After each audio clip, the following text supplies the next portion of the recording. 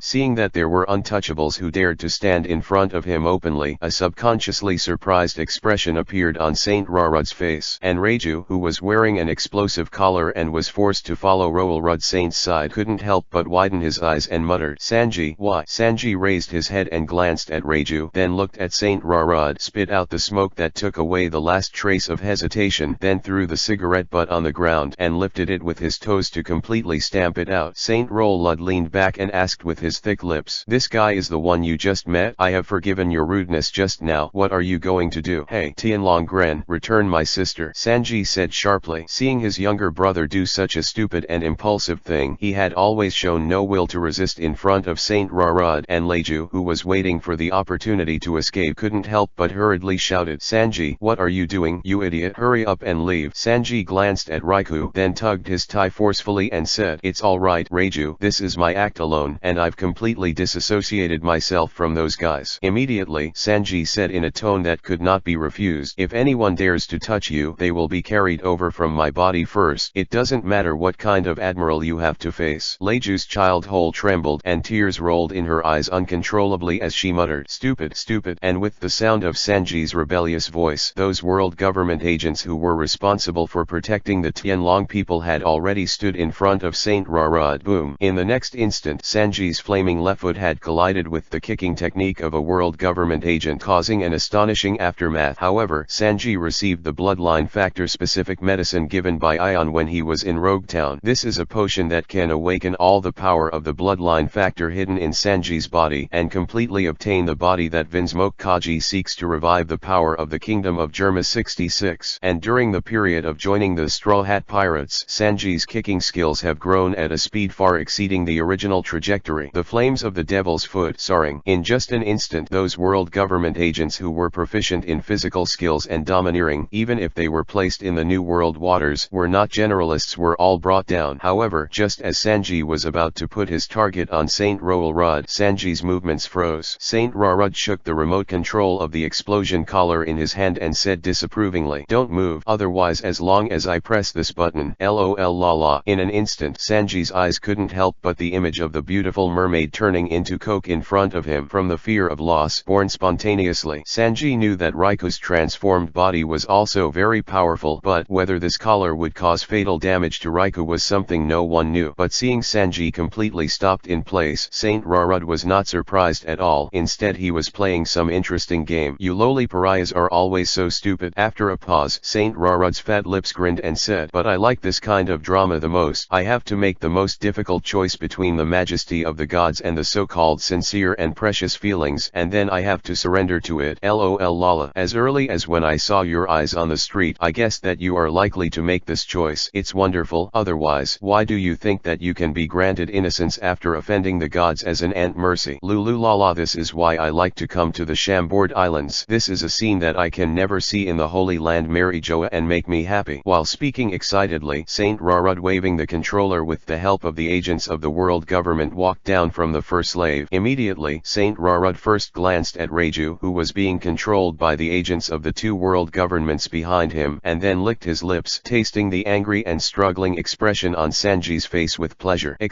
And now, immediately kneel down and beg my mercy, or your sister may encounter a tragic scene you can't imagine. After a pause, Saint Rarud did not forget to raise the controller in Yang's hand and said, don't think about luck. The power of this explosive collar is specially made, and it is more than 10 times the power of normal collars, but it will blow the whole head off completely. Sanji's face shook violently, his fists clenched tightly, and then he began to slowly bend his knees in the direction of Saint Rarud. At this moment, Saint Rarud's face shows the expression of enjoying the supreme pleasure, which is far beyond the physical enjoyment but comes from the spiritual pleasure, from the conquest and torture of an unyielding soul generated pleasure. This is also the pleasure that cannot be enjoyed in the Holy Land Marijoa, who understands the rules of absolutely must not offend the dragon people, and it is the pleasure that can only be found in the sea full of ignorance. At this time, Saint Rarud has already thought about the next plan. Put on the heaviest shackles for this stupid ant in front of him, and then let him witness his most cherished treasure being tortured and ravaged little by little, and finally in sheer desperation, he regretted offending and disrespecting the gods. This is the biggest difference between Saint Rarud and his own Draco people, who mostly stay in boring and superficial fun. Saint Rarud enjoys this kind of spiritual pleasure and pleasure even more. This time, Rarud Saint specially went to the Chambord Islands in order to find this kind of fun that cannot be enjoyed in the Holy Land Marijoa. 744 Chapter 745. This is an absolute felony. Tisk. In order to plant a shadow of fear in the heart of a foolish ant like you, I sacrificed a precious mermaid. But even though you are only the most insignificant ant, you can perform step by step according to the script I imagined. That is really good. Saint Rarud's eyes twitched slightly with joy, and he did not forget to taste the unwillingness and anger on Sanji's face, but he had to give in. However, at this moment Saint Rarud saw that there was an extra palm on Sanji's shoulder, stopping Sanji's movements. "Sanji, why did you come here?" In this suffocating atmosphere, Luffy's voice, which seemed to be filled with brilliance and sunshine all the time, suddenly sounded. The next moment, as Sanji turned his head in surprise, he saw two familiar faces, Luffy and Zoro, appearing behind him. Why are you here?" Sanji asked in shock. "What? You are my important partner and an indispensable cook in my voyage. I will definitely come to you," Luffy said as a matter of course. Sanji's face subconsciously showed a touch of emotion, and then he slapped Luffy's arm and said angrily, "Idiot, who asked you to come here? I have completely disowned all ties with you." However, seeing the scene in the eyes of Saint Rarud, he instantly understood Sanji's plan and said, "It's too late. These are your friends, right? Lulu la la." Saint Rarud's mouth grinned and said, "You guys seems to be very clear about the consequences of offending the Tianlong people. Not only you, but even your partner, and all the relatives of your partner will be regarded as offending the god sinners, and all will be punished by capital punishment." Luffy drilled his nostrils and walked over to the front over Sanji and said with a naive tone, "What, are you dressed like a Tianlong man? It's ugly." In an instant I inexplicably felt a kind of contempt for the despised Saint Rarud with blue veins on his forehead and said angrily, "Are you a pirate? How foolish. I have decided to arrest all the relatives of all of your pirates, imprison them as slaves and torture them little by little." Hearing this, Luffy blinked his eyes and then tilted his head, subconsciously popping out a person who could be called a relative in his mind. "Grandpa, it seems to be a midshipman in the Navy, and that father seems to be a major criminal who has been hunted down by the world government for many years. And Shanks? Oops." Luffy subconsciously turned his head to look at Sanji and Zoro beside him and asked, "Hey, Zoro, Sanji, Tianlong people have a higher position, or vice admiral's status is higher." "What?" Zoro asked inexplicably. "Luffy, why are you asking this?" "According to Sora, of course, the Tianlong people have a higher status and can suppress and arrest vice admirals at will. My grandfather seems to be a vice admiral, and he often forced me to become a navy when I was young." However, Luffy's expression soon became free and easy. He said, "Forget it, Grandpa probably won't die either." In an instant, as soon as these ruthless words came out, the expressions of Zoro and Sanji couldn't help but twitch. Good, a filial grandson. However, Saint Rarud seemed to think that Luffy was questioning his status and said angrily, "To be so provocative of the world's nobles, just a mere vice admiral, that's just a dog who wants to serve me." As soon as these words came out, the expressions of the Navy who were also guarding the Tianlong men in the Tianlong men team couldn't help but look a little bad. As for Luffy, the smile on his face was completely restrained. He said, "I'm so lucky I didn't listen to my grandpa's words to become a navy, otherwise I would be ruled by your ugly and ugly guy. It's really desperate." "What are you saying?" Rarud Saint was insulted by Luffy's naked words, and he completely lost the smug and happy expression before, and turned to and said, the controller in his hand in one fell swoop, "You dare to insult the nobles of the world? Do you know what the consequences are? Believe it or not, I will press this right away." However, before Saint Rarud could finish speaking, something insignificant and fast passed through the air and instantly shattered the controller that Saint Rarud held in his hand. All hit on a tree branch several thousand meters away from Saint Rarud. Usopp, who deliberately avoided the possible presence of the world government agents at this distance, pushed the goggles to his forehead and raised his hand. The characteristic slingshot pointed at Nami and Chopper behind him and said, "I'm the man who will become the first-class sniper in the sea." "It's amazing, Usopp." Chopper did not hesitate to praise and adore himself. Nami hurriedly said, "Don't make trouble, let's leave quickly and prepare to pick up Luffy. This is a Tianlong person who even Kong is extremely afraid of. In this way, it is really equal to attacking the Tianlong person and provoking the world government." Immediately, Usopp and Chopper's originally cheerful expressions became solemn and said, "However, this is something that can't be helped. How can you watch your partner being taken away and be indifferent? Tisk, so, sometimes I really can't stand you guys. In this way, I have become your accomplice, and I have to protect me." While Nami spoke with a hint of dissatisfaction, she moved nimbly with Usopp towards the bottom of the tree branch. On the other side, as the controller in the hands of the Tianlong people exploded, the scene fell into a dead silence for a while. Even though the unknown thing just now aimed and hit the controller, the palm of Saint Rarud was undoubtedly injured because of it. This is an attack on the Tianlong people. This is an absolute felony." Rarud shouted at Luffy with a hoarse and unbelievable voice. "How dare you guys do this? Not only did you offend the noble Saint Rarud, but you dare to attack." And Luffy still maintained that rare solemn and serious expression and walked in front of Saint Rarud with those pure and clear eyes staring straight at Saint Rarud.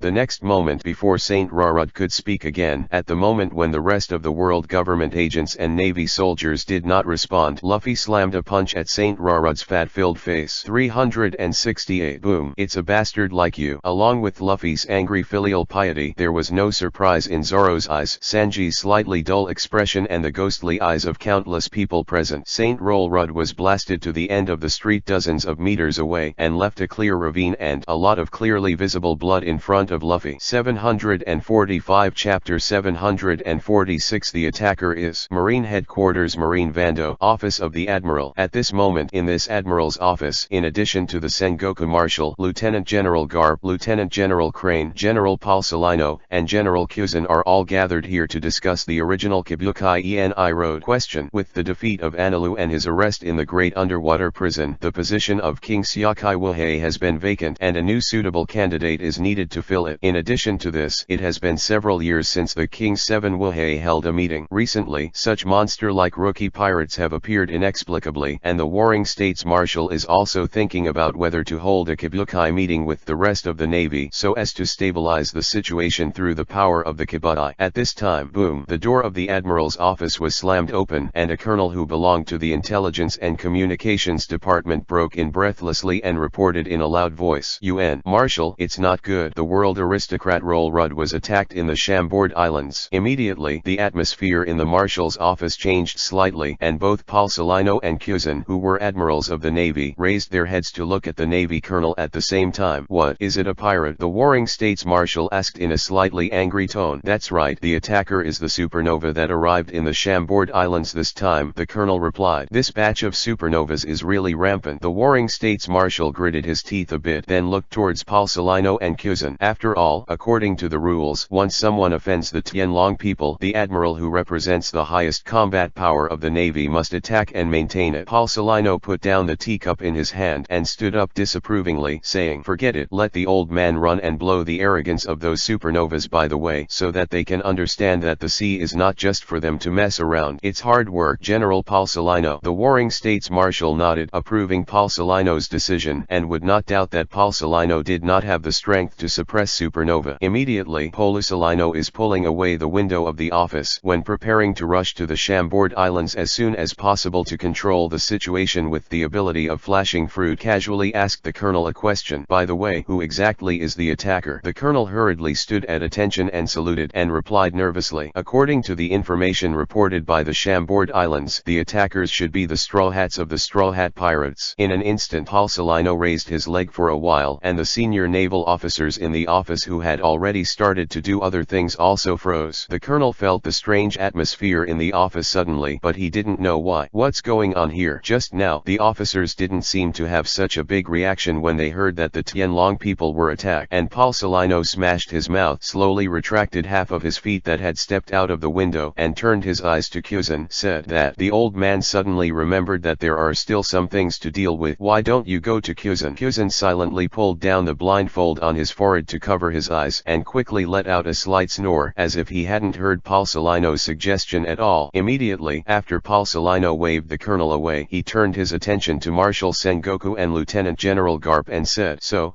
old man, do you want to leave quickly, or do you need to prepare a little bit more? When the Tianlong people are attacked, bring a few more warships to block the scene and prevent the attackers from escaping. Not to mention the Warring States Marshal and Lieutenant General Crane. Even Lieutenant General Garp couldn't help but twitch. Where did Paul Salino go to blockade the scene? It was clearly to give the Straw Hat Pirates sufficient time and opportunity to escape. It's just, after the Straw Hat Pirates defeated Ainilu, the Navy has already mastered most of the information about the Straw Hat Pirates, leading to the high-ranking naval officers in the office already aware of Captain Monkey D. Luffy is Lieutenant General Garp's grandson. If it was just like this, the Warring States Marshal would naturally handle it justly, but on that thief ship there were also Sara and Ying, who were suspected to be the grandchildren of the Warring States Marshal. This is embarrassing. In this way, what is the difference between killing the Straw Hat Pirates and wiping out most of the descendants of the top navy? Boom. The Warring States Marshal suddenly stood up and said angrily, General Porisalino, what are you hesitating about? Maintaining the safety of the world's nobles is the duty of the Navy. Once the Navy fails to take appropriate actions, it will only cause unnecessary suspicion to the world, and it will also make the world government lose face.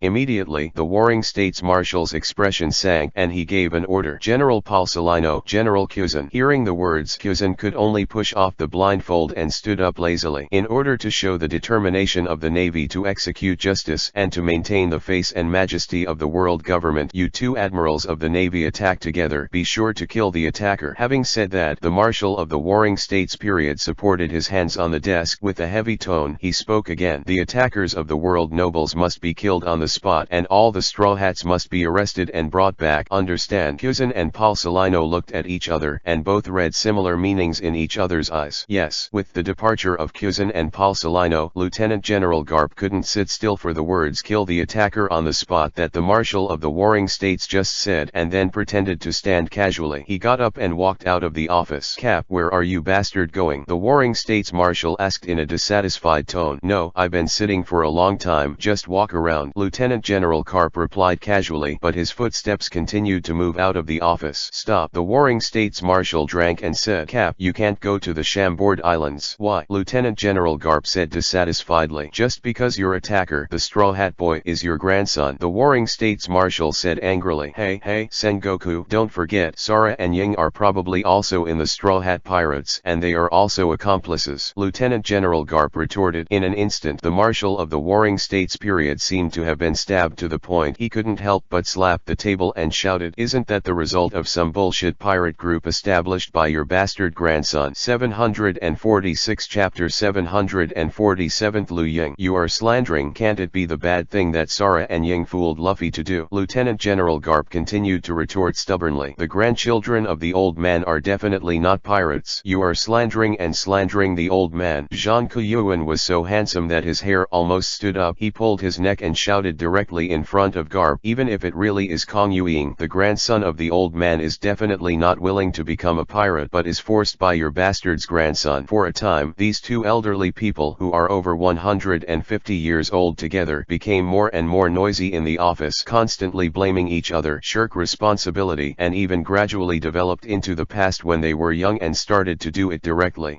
Lieutenant General Crane, who sat on the side and continued to drink tea, could not help but let out a long sigh and then continued to drink tea. "As for the villains who attacked the Tianlong people in the Chambord Islands, the Navy must give an account to the world government in any case and take corresponding actions in front of the world. It's just Admiral Crane can't really kill the Admiral and the descendants of the two naval heroes at once, right? So probably Palsolino and Kuzin have already gotten to know each other, right? Let the luxurious lineup of two admirals attack and kill the raiders, and they evaporate directly, and then quietly bring back the group of nonsense bastards. In this way, there is barely a reason to block the world government and the Tianlong people. Accountability, right? It's so ridiculous." Thinking of this, Lieutenant General he still couldn't help but twitch. On the other side, in the Chambord archipelago, as the news of the Tianlong people being beaten spread like an explosion, everyone in the entire Chambord archipelago could not help but feel their scalp tingling, and almost everyone realized what would happen next. "Admiral will come." For a time, while the Navy stationed in the Chambord Islands quickly began to block the Chambord Islands, a large number of pirates who were aware of the danger began desperately to leave the Chambord Islands. "Which bastard is to dare to attack Tianlong people like this is simply courting death. Flee quickly, or we will definitely be affected when the Admiral arrives." In the chaos of the Chambord Islands, this group of pirate captains known as supernovas quietly gathered in one place, including Kid, Hawkins, Kira, Bo and Erky, Baby 5. "Ahahaha, yes, that's it. Make a fuss, make a complete mess, let the world's eyes gather here." Kid laughed wildly. Hawkins was doing divination as if he was paralyzed. "The outcome of this operation bodes well, but there is an 80% chance of arrest." Baby 5, who secretly leads the group, smoked a cigarette and said impatiently, "Don't be so nonsense. This is a good opportunity to take the opportunity to completely destroy the slave chain of the Chambord Islands. There is not much time, and you already know the specific goals of each action, right?" After a pause, Baby 5 continued without forgetting, "In addition, the Admiral will arrive soon. Those who need to be arrested, remember not to be too arrogant and make too many senseless resistance, otherwise you will really die." "Tisk, no need for your nonsense," Kid said a little dissatisfiedly, but his voice couldn't help being much smaller in front of Baby 5. "Now that it's clear, let's act separately. In addition, for the next step, after you are sent to the underwater prison, someone will naturally contact you." Immediately, Baby 5 ignored the group of guys and quickly left the place. On the other side, where the Straw Hats were struggling with how to remove the explosive explosive collar on Reiju's neck and were so anxious that they didn't know what to do. Seeing that the Navy had begun to surround him, Luffy couldn't help but said anxiously, "Damn, why don't you go back to the Mary first and talk about it?" "No, the Tianlong man said just now that this explosion collar is specially made and has great power. If Reiju returns to the Mary and the collar is detonated, it is very likely that even the Mary will be damaged." Sanji, whose forehead was sweating so anxiously, tried his best to remain calm. "It's just that this collar doesn't seem to have a key at all, but the controller has just been smashed by me. How can I unlock it?" Usopp said regretfully. And just when everyone was a little helpless, Nami couldn't help thinking of that gentle and reliable guy and said, "It's a pity that Sora is not here. Sora is very good at mechanical things. If Sora is here, there may be a way, but not necessarily." "Yes." Immediately, Usopp, who had reacted quickly, took out the phone bug from his arms and explained, "Before disembarking, he secretly stuffed me with a phone bug and told me to contact him in advance if I had something. It's just that the situation was so critical just now that I forgot about it. It's just that with the connection of the phone bug." Usopp didn't know how to speak to Sora to describe this disaster, and subconsciously turned his attention to Luffy and the others. But Luffy, Zoro, Sanji and other guys who were deeply involved in the incident subconsciously turned their eyes away and whistled, apparently speaking to Sora with some guilt. But before Usopp could speak, the phone worm rang a hollow voice. "Usopp, I already know the situation on your side." "Sora, how did you know?" Usopp asked awkwardly. "Now the entire Chambord archipelago is in a mess. I don't know if there is any way to do it right," Kong asked in a somewhat helpless tone. Suddenly, Luffy's group of guys couldn't help blushing and said in unison, "Hug, sorry." The phone bug pondered for a while but said something that made the Straw Hat smile subconsciously. "Although it was a little too impulsive to beat the Tianlong people, but you did a good job. How could it be possible to allow the Tianlong people to take Reiju away?" Reiju was moved to the point of tears streaming down her face. Ming Ming. Obviously he did such an unforgivable thing, and he is likely to be besieged by the world government and the Navy, but these guys can still smile on their faces. And Usopp, who smirked for a while, suddenly reacted, realizing that this time was not a happy time, and quickly explained the current situation to the air. "I see, a special explosion collar without a keyhole." Sora's still calm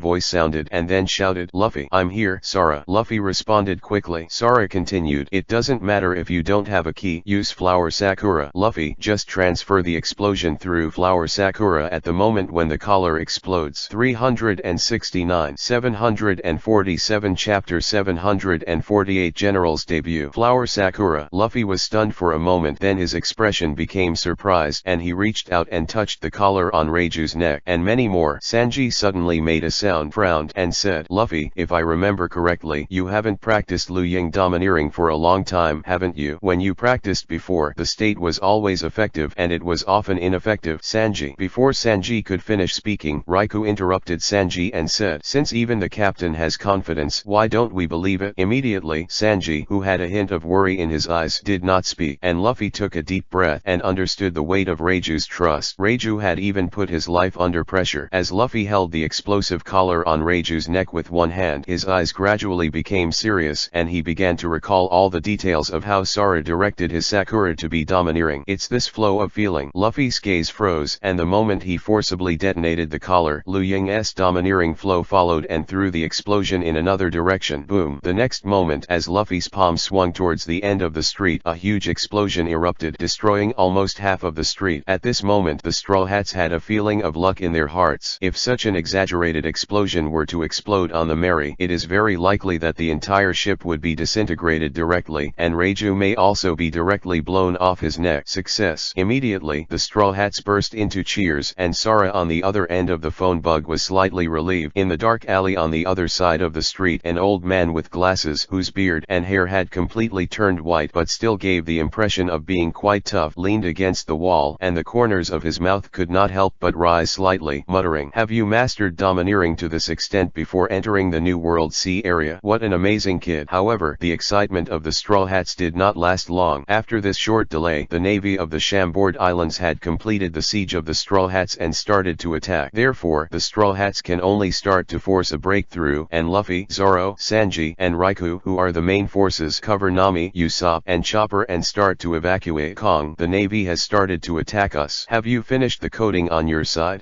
Shall we just go back and leave the Mary of the Chambord Islands now?" Contact empty. The coding has been forced to be interrupted and it is too late to code. After a pause, Sora asked asked calmly. Which area are you in? Area 37, Usopp replied. However, in the next moment there was a burst of shelling from the other side of the sky, which made Usopp's heart tighten, and even the rest of Luffy and the others who were breaking through the Navy's siege also froze. After all, if something goes wrong with the Mary, there will be no way for the Straw Hats stranded in the Chambord Islands. But soon, Sara's voice sounded steadily again. The Navy has discovered the Mary, and the naval warships have already surrounded it. In order to ensure the safety of the Mary, I will make the Mary necessary transfer. After a pause, Sara continued, I have asked Ying to go to meet you, and then Ying will take you to find the next location of the melee, and many more. At this time, Nami took the phone bug in Usopp's hand and said, Kong, Ying came to answer me. You alone have to face the siege of naval warships, and you have to control the melee. It is too reluctant. You still let Ying stay on the melee to assist you, and then Luffy. Before Nami could finish speaking, Sara's voice was accompanied by a clear bombardment and said, Nami, don't worry, trust me. In contrast, I'm more worried about you, well, and Luffy's safety. You are the important target of the Navy. After a pause, Sara said calmly, don't worry, no matter what, I will definitely appear in front of you again with the Mary. At this moment, Luffy's neck suddenly stretched more than 10 meters and he heard Nami in front of him, and then opened his mouth and replied, I see, Sara, I will definitely bring my mates to find you. Well, I'll leave it to you, Luffy. Immediately, Sara hurriedly hung up the phone bug. Obviously the situation on his side was not optimistic. However, after Luffy and others understood the next action, they needed to temporarily stay in Area 37 to join Ying just for the purpose of arresting and eradicating the wicked who attacked the world's nobles. The Navy and world government agents of the Chambord Islands not only rushed out to surround the Straw Hats from all directions, but also began to transport all kinds of cannons and other unconventional weapons. Enter the battlefield. Boom boom boom. For a time, the entire number 37 area can be said to have experienced the baptism of countless artillery fire, completely submerging the Straw Hats who were besieged in the center. Damn! Suddenly, in the thick smoke of cannonballs, Luffy's figure rose into the sky, and one foot turned into the size of a giant battle axe. Luffy roared loudly, and did not hesitate to activate the direct third block power, and the huge attack swept out, forcibly clearing the area in front of him. In addition, Zoro, Sanji, and Raikou also coordinated to launch assaults in different directions, disrupting the Navy's camp and avoiding the next round of artillery fire. However, at this moment, a golden streamer suddenly appeared above the Straw Hats at an unimaginable speed after being refracted by dozens of lines from the distant sea. Kizuna General Paul Salino. Yeah,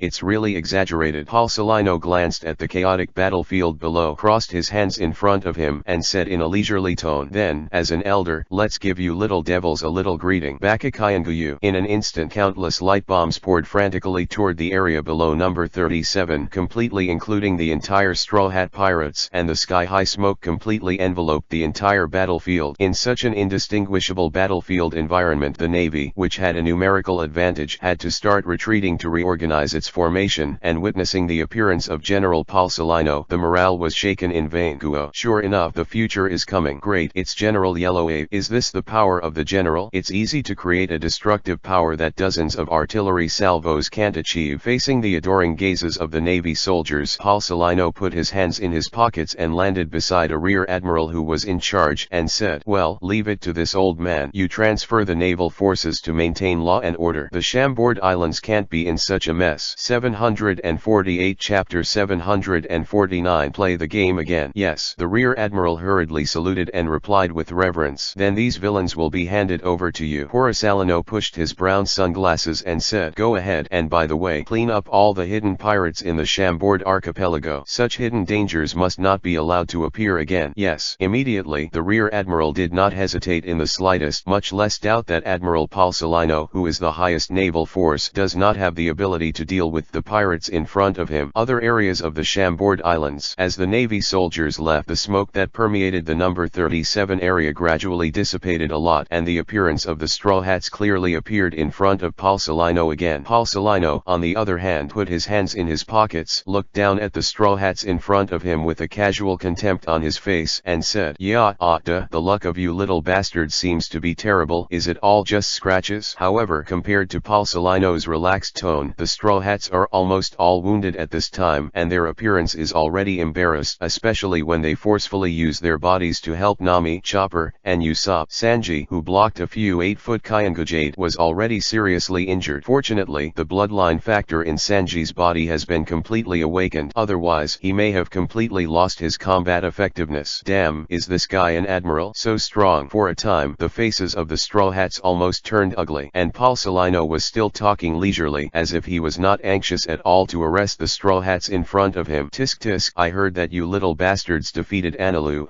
I'm a little surprised. Just at this level Anilu would actually be defeated. However, after experiencing the baptism of the exaggerated 8-foot Kyan Goyu just now, the Straw Hat gang, who have understood the terrible degree of the man in front of them, have absolutely no intention of joking. However, the next moment Paul Celino's figure suddenly appeared in front of Sanji, and he raised his golden right foot slightly and said casually, "Hey kid, just now this old man noticed that you deliberately used your body to block several light bullets for your companions. Is this a little too contempt for the old man? In that case, how about a taste of this light railway flash kick?" Just when Sanji's boy hole shrank, clang, 3 crossed knives covered with domineering armed colors it appeared in front of Paul Celino, blocking the corner of the astonishing power, but it also caused the land under Zoro's feet to collapse. Block, Paul Celino said with some surprise, and then he noticed Sauron's fierce eyes like a bloodthirsty beast. Yeah, it's a terrible look. This old man will be afraid. If you accidentally get nervous, it will kill you all. However, as Paul Celino's voice fell, Luffy's steaming red fist slammed towards Paul Celino's head, forcibly pushing Paul Celino back a step. Immediately afterwards, Luffy, who entered the second gear state, launched a series of attacks on Paul Celino without stopping, forcibly entangling Paul Celino. Immediately, Zoro joined the battle without hesitation, joining forces with Luffy to deal with the terrifyingly fast Paul Celino in front of him. What a despicable act, actually besieging the old man. While Paul Celino kept dodging the attack, his figure suddenly turned into a photon and retreated several meters. When he returned to the real body again, he already had a long sword composed of photons in his hand. Tienkong Cloud Sword. Paul Celino's brown glasses reflected a few rays of light. His mouth slightly opened, and he said, "Kendo." The old man doesn't completely understand. However, just as Paul Celino was about to attack Zoro and Luffy again, his footsteps suddenly stopped. In the next instant, a flying slash with extreme speed followed Paul Celino's feet, leaving a bottomless ravine on the ground, and as Paul Celino raised his eyes, he saw Ying's flexible and beautiful figure falling in front of Paul Celino. At this moment, seeing this rumored guy who was suspected to be Ying's daughter, Paul Celino's eyes couldn't help but narrow, recalling Ying's tender and lovely facial features, and then glanced at Ying's holding in his hand famous sword Sakura Ten. Where is this suspicion? The corner of Paul Celino's mouth twitched slightly, and then he couldn't help but complain. This is clearly the same. It's the daughter of that guy Ion, right? It's just that the age seems to be a little older than normal. The famous sword Sakura Ten in Ying's hand pointed directly at Paul Celino, as if warning Paul Celino. He observed the situation of his friends from the corner of his eyes, and then said, "Come on, go in the direction of Area 17 first. More than one general will come, and General Kuzan will soon arrive at the Chambord Islands. You must leave as soon as possible, otherwise the sea will be frozen and it will be troublesome." As soon as Ying's words came out, the expressions of the Straw Hats suddenly changed. After a brief fight with Paul Celino just now, the Straw Hats have realized how terrifying Paul Celino is. If there is another equally terrifying guy, it will undoubtedly be an unimaginable trouble. Immediately, without any hesitation, Luffy and the others started heading towards Area 17. Hey, this is no good. My mission can't let you escape so easily. While Paul Celino was speaking, his body was rapidly photonizing. However, compared to Luffy, Zoro, Sanji and others who are still relatively incompetent, Ying easily captured the moment when Paul Celino was photonized, and the famous sword Sakura Ten fell in his hand, interrupted the high-speed movement of Paul Celino that was almost incomprehensible to ordinary powerhouses. Clang! Tienkong Yunjian collided with famous sword Sakura Ten, causing a huge wind. Paul Celino's eyes under the brown glasses squinted slightly, and then stared at Ying in front of him and said, "Why don't you just take it easy? Otherwise, if it hurts you, it's a little hard for me to explain this to your father and grandpa." "What are you talking about?" Ying pretended to be silly. "Really, I gave you candy before and played games with you. Don't embarrass me, Ying," Paul Celino said helplessly. The corners of Ying's mouth curved, and she said, "Although I don't know what you are talking about, please play the game with me again." 749 750th chapters. Desperate situation with no way to escape. Boom. As the Straw Hats had just left Area 37, a sky-high collision erupted behind them. The extreme flying slash and the dazzling flash were intertwined, as if the entire Area 37 was about to be destroyed. This scene made the faces of Luffy, Zoro, Sanji, and Raikou look extremely solemn, and Usopp, Nami, and Chopper even broke out in cold sweats, and their expressions looked extremely shocked. 300 170. This amazing destructive power is enough to show that Palsalino did not really exert his full power just now. Let Ying deal with that admiral alone, it will be fine. Nami couldn't help but worry. It's okay if it's Ying, there's absolutely no problem, Zoro said with a grim expression. Instead of worrying about this kind of problem, what we should do is to go to the area that Ying said as soon as possible, otherwise Ying will not be able to evacuate the Chambord Islands because of our existence. This is the admiral? Damn, Luffy said with a bit of reluctance, and then his arms stretched out grabbing Usopp, Nami, and Chopper, who were relatively slow. It's going to speed up. Immediately, the speed of the Straw Hats increased a bit, rushing towards the 17th area. As for whether Sara had already brought the Mary to Area 17 to meet them, the Straw Hats had almost no doubts, believing that Sara would abide by the agreement and appear in front of them. And what I have to do is to show up in front of Sara with all my partners. Thinking of this, Luffy's eyes showed unparalleled seriousness, and the red body that had been maintaining second block was vaguely infiltrated with obvious domineering. Behind the Straw Hats, the movement and aftermath of the battle between Ying and Palsalino were also spreading in the direction of the Straw Hats, as if Palsalino had never given up chasing the Straw Hats, but it was forcibly delayed by Ying. Quick!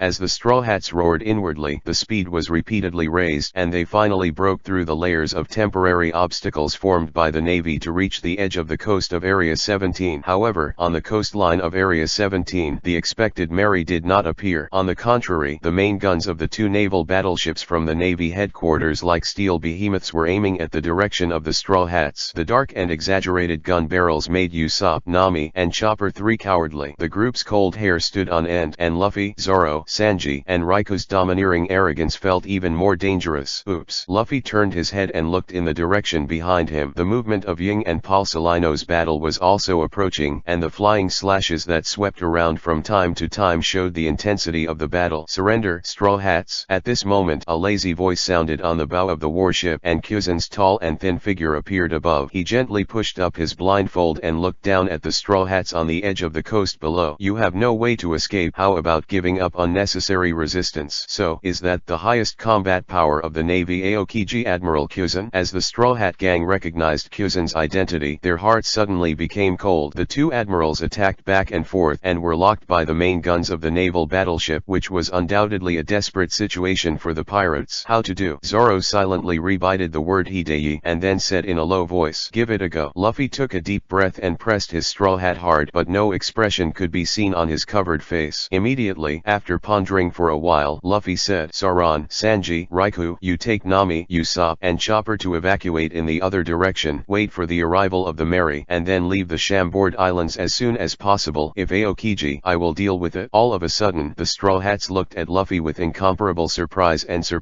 Zoro expressed his opposition without hesitation. Hey, Luffy, Kyuzen is not Analu who is restrained by your ability. You are not an opponent alone. Sanji continued. As mentioned in Sara's information, Admiral Aokiji has the ability to use frozen fruit, so I might as well let me release the flames of the Devil's Foot to contain him. After a pause, Sanji continued. Since Kong has made an agreement with us, then he will definitely appear. You can find an opportunity to join Kong as soon as possible. At this moment, a bone-piercingly cold voice entered the ears of the Straw Hats. I said, you still have the heart to argue about this meaningless issue at this time? Is it too leisurely? Kyuzena's body, which seemed to be made of ice, slowly formed a few meters away from the Straw Hats, and said while slowly exhaling extremely cold air, being surrounded by two admirals, do you still think you can escape? Too arrogant. Immediately, Luffy, Zoro, and Sanji subconsciously took a step forward in unison, protecting the rest of the partners behind them, and even posing an attacking stance. Seeing the turn, Kyuzen said lazily while slowly exuding an astonishing chill, it seems that there is no way to solve it peacefully, but it's the same if you freeze all of you and take it away. At the same time, behind the Straw Hats, boom, a fierce collision sounded, and Ying flew out with a bang, and then landed in the position where the Straw Hats were a little embarrassed. As Kyuzen saw Ying's appearance clearly, his face that seemed to be paralyzed all the time became a little surprised. Ying. In the next instant, a flash of light flashed across and landed behind the Straw Hats. Palsalino, who also had a few cracks in his suit, held the Amazgura cloud sword and said in a more serious tone than usual, what a horrible kid. For a time, with the appearance of Palsalino, the escape route was blocked, and the situation of the Straw Hats was already in a complete desperate situation. Usopp was so frightened that his face was pale, and the hand holding the weapon was trembling got up and muttered, it's over, Luffy. Ying, what should we do? Will we be executed? What are you afraid of? Ying's voice suddenly suddenly stop as if she had noticed something. She looked up at the sky. At the same time there was an astonishing loud noise in the sky, attracting the attention of everyone including Kuzin and Palsalino. I saw that a behemoth fell like a meteorite towards the coast of Area 17, and the speed was getting faster and faster. 750 Chapter 751 The Legendary Naval Hero. Then, what is that? When everyone's heart subconsciously raised this question, when the Straw Hats gradually saw the unique sheep's head symbol on the behemoth, their faces couldn't help but burst into a smile. Mary. Empty. In the next instant the Mary landed in the middle of the two naval battleships, causing an incomparably astonishing wave, and the two naval battleships, which were originally locked in the Straw Hats and could fire at any time, smashed the entire hull and tilted more than 4 times 15 degrees. Almost all the navies are in a mess, falling to the ground. Ha ha ha, Sara, I knew you would definitely come. After Luffy shouted in surprise, Mengran took a deep breath and stretched his whole body into a state similar to a huge balloon, and then his extended hands would not only be good at Navy 6 forms in addition to the moon step. All the partners all held back.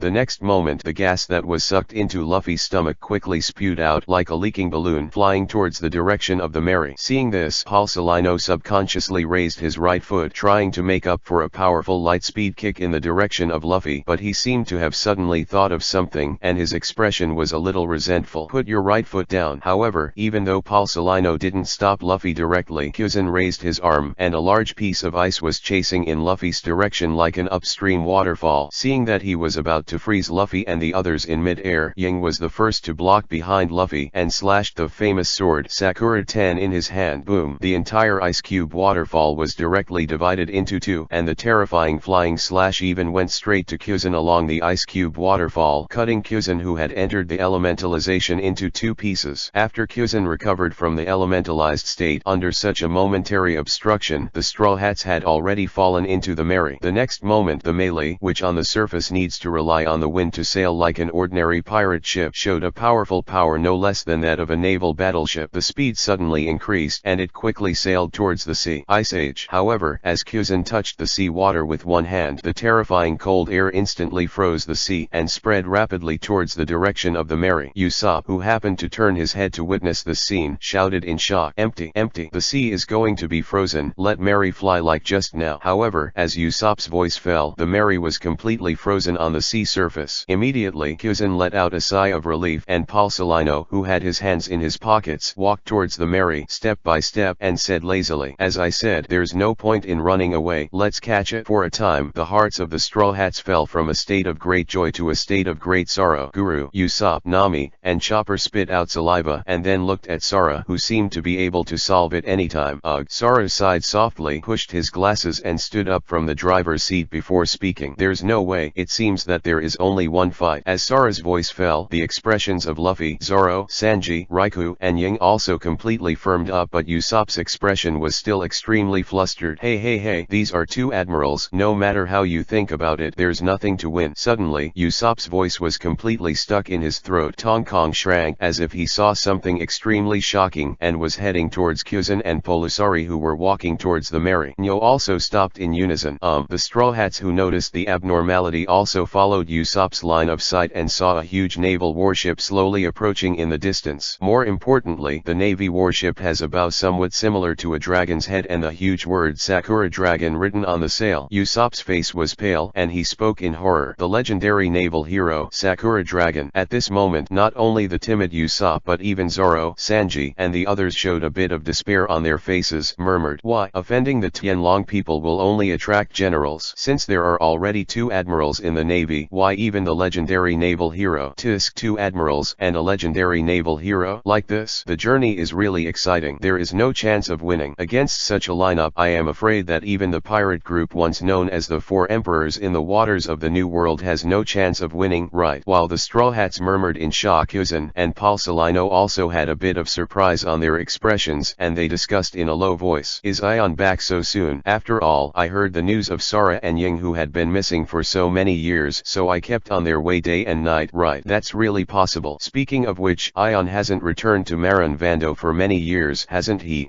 Ion hasn't come back since the year Sara and Ying disappeared. For a while, with the appearance of the Ion ship, Kuzin and Palsalino completely abandoned their plans to bully Sara and Ying in front of this old friend. As for the Mary, except for Sara and and Ying. As the ion ship got closer, everyone almost involuntarily began to sweat on their foreheads, and it was difficult to maintain a basic calm. For example, Usopp, who is relatively timid, has already begun to consider what posture is more appropriate to surrender, and how to spend his prison life in the future. Escape can't escape. With the sea frozen, there were two admirals in the back, and the legendary naval hero blocked the front. No matter who it is, it seems that there is no possibility of escaping, right? Finally, the Mary and the slowly approaching naval battleship were close enough to see the faces of the crew on both sides, and the Straw Hats finally saw the legendary naval hero. Teffy. The appearance of Mo Yan. The man was the same as when he appeared in the newspaper. Time didn't seem to change the man in the slightest. With a little beard, mature and handsome features, and a pair of black-rimmed glasses, he looked like a kind and harmless neighbor, like an uncle. It's just that most of the Straw Hats generation grew up listening to Ion's legends and news. Damn, it really is this guy. At this moment, Luffy gritted his teeth and said something. When Grandpa mentioned this guy when he was a child, he would beat me up and let me learn from this guy. 751 Chapter 752. In the tense atmosphere on the Mary, listening to Luffy's angry words, Ying suddenly couldn't help laughing, giggling. Seeing this, Zoro couldn't help but say helplessly while keeping his eyes fixed on Ion's direction vigilantly, "Hey, Luffy, Ying, can you be a little more serious? Now is not the time for jokes." Sanji also spoke in a dignified whisper. "Yes, after a while of chaos, if you have a chance, don't hesitate to seize the opportunity and run away immediately." 371. Obviously, in this extreme situation, both Sanji and Zoro have lost the idea of defeating two admirals and a naval hero, and then they all escaped smoothly. All they thought was to wait. "I will try my best to get a little chance for other partners to escape." Zoro took a deep breath and said with a determination that he would die, "I heard that Ying Long is a strong swordsman. Leave it to me to deal with Ying Long. I should be able to." However, before Sauron could finish speaking, Sauron suddenly found that Ion, who was staring at him and locked with a domineering look, disappeared. In the next instant, Sauron suddenly felt that his neck had a feeling of cold hairs blowing up, and a sharp blade with a flickering cold light was sticking to the position of Sauron's throat. Zoro's Tong Kong shrank to the extreme, and out of the corner of his eyes he looked with difficulty along the blade to the Ion, who was casually holding the soul-chopping blade. Ion cast a glance at Zoro and said in a gentle tone, "You can't even see the difference in strength between the two sides, and you brag in front of your partners, but it will put your partners in a desperate situation." After a pause, Ion continued, "Little devil, what do you want to do? What do you think you can do? What can you do now?" It wasn't until Ion's voice fell that the Straw Hats on the Mary could react from Ion's appearance. "How did you guys show up? Damn, let Sauron go." "Okay, what a terrible guy." Facing the formidable enemy of the Straw Hats, Yan's seemingly gentle eyes lifted slightly. Domineering and domineering. Boom. In an instant, the domineering arrogance that is almost like a real overlord was released, and it was heavily oppressed on the Straw Hats. Among them, the pressure on Sauron, who was put on his neck by Yan's soul-cutting knife, was even more unimaginable. It even seemed to have an illusion that the heaven and the earth were breaking apart. Only Yan's slender figure was gradually keep rising. But damn, under the close-range impact of the terrifying tyrannical arrogance, Sauron was sweating all over his body and his eyes were a little sluggish, but he always maintained a tenacious look on his face, and he stubbornly refused to let himself fall. "Little bastard, how dare you resist?" When Ion saw this, the tyrannical shock poured on Sauron. However, it skyrocketed, making Sauron's consciousness almost black. "Stop." Seeing that Zoro's state was not very good, Luffy was stimulated by the series of oppression of the Chambord Islands and the overlord-like shock released by Yan. An invisible wave also burst out from Luffy's body. Overlord. Domineering. In an instant, two completely different tyrannical arrogances slammed together. Boom. For a time, the overlord color collision produced intense and exaggerated black and red lightning that exploded in the air. "Only too tender, brat," Yen said softly, but the domineering arrogance released by Luffy was easily suppressed, and even Luffy was knocked upside down to the mainmast by the impact of the materialized tyrant color. This scene made Usopp, who was already lying on the ground, only feel a chill in his heart. Poor, the gap is so big. The legendary naval hero didn't even need to do anything at all. With just one look, we were defeated. Just under the domineering arrogance of Yen's domineering, when an atmosphere of despair began to linger in the entire melee, Ying, who usually seems to be cold, suddenly made a coquettish sound with a little dissatisfaction. "Idiot father, if you do this again, I will ignore you." In the stunned expressions of the Straw Hats, the overlord-colored impact covering the entire Mary dissipated in an instant, and the legendary naval hero touched the back of his head with a smile and explained with a smile, "Stand up. Kuzan and Paul Salino are still not far away, so we still have to make some noise." "Do not." Under the still stiff gazes of the Straw Hats, Ying hurriedly walked in front of Ion and said with her hands on her hips, "My idiot father, you are secretly targeting Sauron. Did Sauron offend you? How can?" Ian waved his hands again and said sophistiously, "How could I deliberately target the younger generation? Impossible, absolutely impossible. Ying, you will misunderstand your father's mind and temperament like this." "Really not?" Ying asked suspiciously, but her tone was very coquettish. Ian answered without hesitation, "Absolutely not." At this moment almost all of the Straw Hats on the melee had been petrified into a ball, and they were all still in a state of confusion, and it was difficult to recover. It wasn't until a moment later that the Straw Hats gang made a sound that was incomprehensible. Shock and incomprehensible.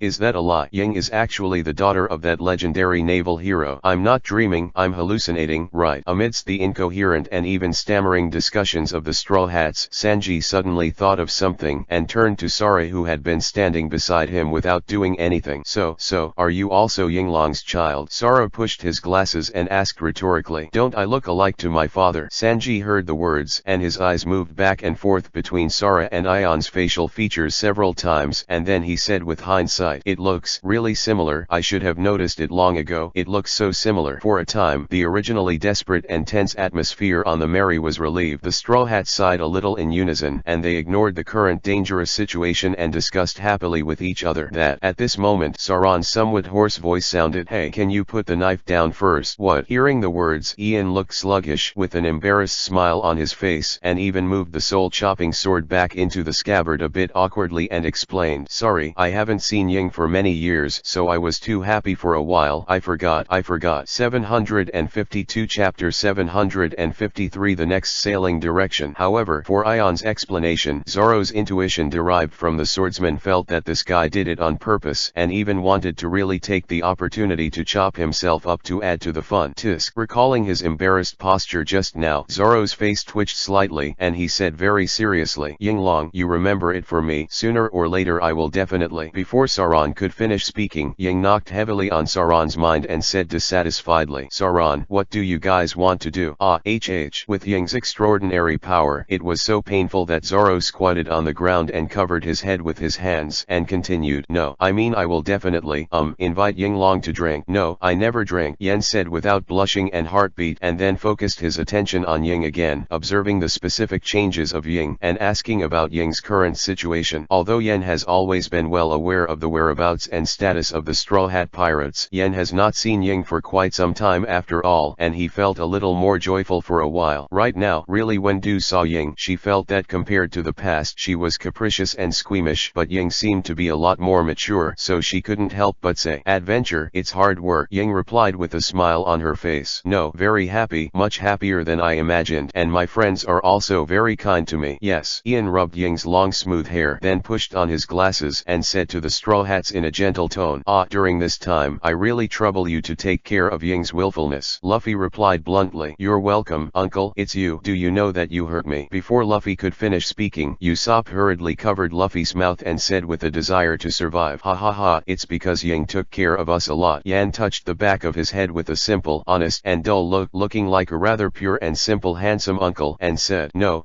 I'm still very clear about Ying's willfulness." After a pause, Ian asked Ying, "Ying, you've been missing for so many years. We finally meet again. Do you want to go home with me?" Ying pursed her lips and held Yen's warm palm with some attachment, but she understood the hidden meaning of Yen's words. "Father, I will continue to venture forward and sail forward. Wait for me." Inexplicably, Ying seemed to have thought of something and said with a little more crystal in her eyes, "You have to wait for my adventure to come back. Understand?" Ian couldn't help but touched Ying's head again and replied, "Well, I will wait for you. You must pay attention to safety in your adventures. It doesn't matter if you really want to give up, everything is still with me." It's just that Ying, who has long understood that he and Sara are carrying some kind of special mission on this adventure and voyage, said it very firmly. "No, sir, wait for me." Seeing this, Yan nodded heavily and said, "Okay, then I'll wait for your adventure to end and then go home." Immediately, Yan glanced at Sara again, waved his hand, and then threw a special record pointer to Sara, and without saying anything, he turned around in the direction of Kuzan and Paul Salino. Go. This time, Ion's appearance is purely to get rid of the plight of the Straw Hats. Otherwise, with the cooperation of the two admirals Paul Salino and Kuzan, the Straw Hat pirates are very likely to retreat. No, it seems that the Straw Hat gang just made such a fuss, which completely attracted the power of the Navy and the world government. Instead, it was originally planned planned that the rest of the supernovas would join forces to cause chaos, and then the slave chains of the Chambord Islands were carried out. The plan of destruction was very smooth, as the slave chain in the Chambord Islands cannot be restored in a short period of time. If the Holy Land Marijoa wants to maintain the procurement and demand for slaves, then it can only be channeled from Khorasan. A new slave trader started here. Thinking of this, Yan's mood couldn't help but feel a little better. Of course, Ion is not delighted that Khorasan has an inconspicuous source of income. More importantly, under the condition that Khorasan temporarily monopolized the slave trade in the Holy Land Marijoa, it was possible to secretly send some special people to the Holy Land Marijoa on a large scale and safely in this way. Lurking, built on 10,000 meters of red soil, the Holy Land Marijoa, standing in the vast clouds, has natural dangers and distances that are unattainable for commoners. With the Holy Land Marijoa sticking to one's heart, it is almost impossible to attack the Holy Land Marijoa in a normal way. Since you like slavery, let slavery destroy the lofty pride of the Holy Land. Ian said something secretly in his heart, but his back quickly moved away from the melee, and the Straw Hats were a little dazed. That Ying, your father just left? Luffy asked suspiciously. If not, Ying asked angrily, are you still planning to invite him to join the pirate group on an adventure? No, I don't want it. Luffy refuses his childhood shadow without hesitation. What's next? Sanji glanced in the direction of Kuzan and Paul Salino from a distance and said, our crisis has not been resolved. Even if Ying's father will not take action against us, the approach of the two admirals is still a big problem, and we have no way to coat the Chambord Islands. How do we go to Fishman Island to reach the world seas? It's just that Sara weighed the special record pointer in his hand, smiled slightly, and said calmly, don't worry, I already know how to go to the new world waters next. What? In the somewhat puzzled tone of the Straw Hats, Sara began to operate in the extremely complicated control room of the Mary. On the other hand, Ion's face was full of dark expressions, and from time to time he seemed to be strong and sad, wiping the corners of his eyes to meet Kuzan and Paul Salino again, and said in a tone full of helplessness and sorrow, that is indeed Sara and Ying, but those two guys don't know what they have experienced, but they are determined to follow that monkey D. Luffy on an adventure. At this moment, Ian was like a middle-aged man who was rebellious and powerless by a child. After making Kuzan and Paul Salino slap their mouths, he subconsciously comforted Ian with some dull words. Suddenly, Ion remembered something and asked, 372. By the way, Kuzan, Paul Salino, why are you here? Could it be, is it the Straw Hat Pirates that caused something bad? 753 Chapter 754. The old man is careless. Kuzan and Paul Salino looked at each other, only to realize that Ion, who had just returned from the waters of the New World, didn't know what happened in the Chambord Islands, and many more, and Ion seemed to gradually get rid of his grief, pointing his finger at the explosions that sounded from time to time in the distant Chambord archipelago, and said, what's going on with the Chambord Islands? Why is it so chaotic? This. Paul Salino thought for a while and said in a low voice, Yon, the Straw Hat Pirates have beaten the nobles of the world. What? Ion's face was full of shock, as if his beliefs had been greatly provoked, but instead he showed a look of anger and insisted, it must be Monkey D. Luffy, right? This bastard not only bewitched Sara and Ying, but also dared to attack the noble world nobles. I will definitely smash him into pieces. Immediately, Ion wanted to draw his sword to release his ability on the spot. Seeing this, Kuzan and Paul Salino hurriedly worked together to hold Ion, for fear that Ion would really shatter Garp's grandson Monkey D. Luffy under one impulse. If this incident really happened, I am afraid that after Ian returns to Marin Vando, the two naval heroes, Ian and Garp, will definitely fight each other, right? It's just that Kuzan and Paul Salino can't clearly tell Ion, who shouldn't have known that Luffy is the grandson of Lieutenant General Garp, otherwise this would not be the same as exposing Kuzan and Paul Salino. Is it the fact that water was released on Luffy who committed the great evil? And many more. Paul Salino hurriedly spoke in a rare serious tone. Lieutenant General Ion, the incident caused by the Straw Hat Pirates, the Sengoku Marshal has already handed over to me and Kuzan to handle it. That's right, Ion, you hurried back from Wano country all the way. Rest first, Kuzan also said. Upon seeing this, Ian fully stated that he did not favor the pirates and offend the world government, and he naturally accepted the dissuasion of the two admirals. If that's the case, then I'll leave it to you. But Sara and Ying were bewitched for a while. Please don't hurt them in my face. I'll educate Sara and Ying to stay away from those pirates. As Ion said this, the expressions of Kuzan and Paul Salino twitched slightly. Kong and Ying are not civilians without the ability to resist. How could they be arrested without harming them? Especially Ying. As someone who had really played against Ying, Paul Salino was almost inadvertently stabbed in the waist by Ying. It's just that Ian is staring at the side. Kuzan and Paul Salino can't be in front of Ian. Can they really do their best against Kong and Ying? It's hard to do. Just when Kuzan and Paul Salino couldn't help but feel a headache, something like an engine jet suddenly appeared at the stern of the Mary. Next moment, boom, incomparably hot flames erupted from the engine jets at the rear of the Mary, constantly melting the surrounding ice, and the entire hull shook violently as if it could break away from the ice at any time. Seeing this, Paul Salino jumped into the air in an instant, folded his hands, and shouted, "Don't even think about running away. The Straw Hats who committed unforgivable acts just die here for this old man. Bakakayanguyu." Immediately, a large number of light bullets erupted from Paul Salino's body, sweeping away in the direction of the Mary like a torrential rain, and the power of each light bomb was so great that any ice surface it touched was instantly shattered and shattered. It's just that the Bakakayangu jade, which looks like a torrential rain swept over a large area, actually fell on the melee, but very few. The few light bullets that really went straight to the melee were also easily resisted by the flying slashes released by Ying. The next moment, as the ice surface around the Mary collapsed, the Mary, which was freed from its shackles, was propelled by the rear engine. Paul Salino, who had seen the melee descend from the sky with Kuzan long ago, spoke with regret and helplessness in his tone. "Yeah,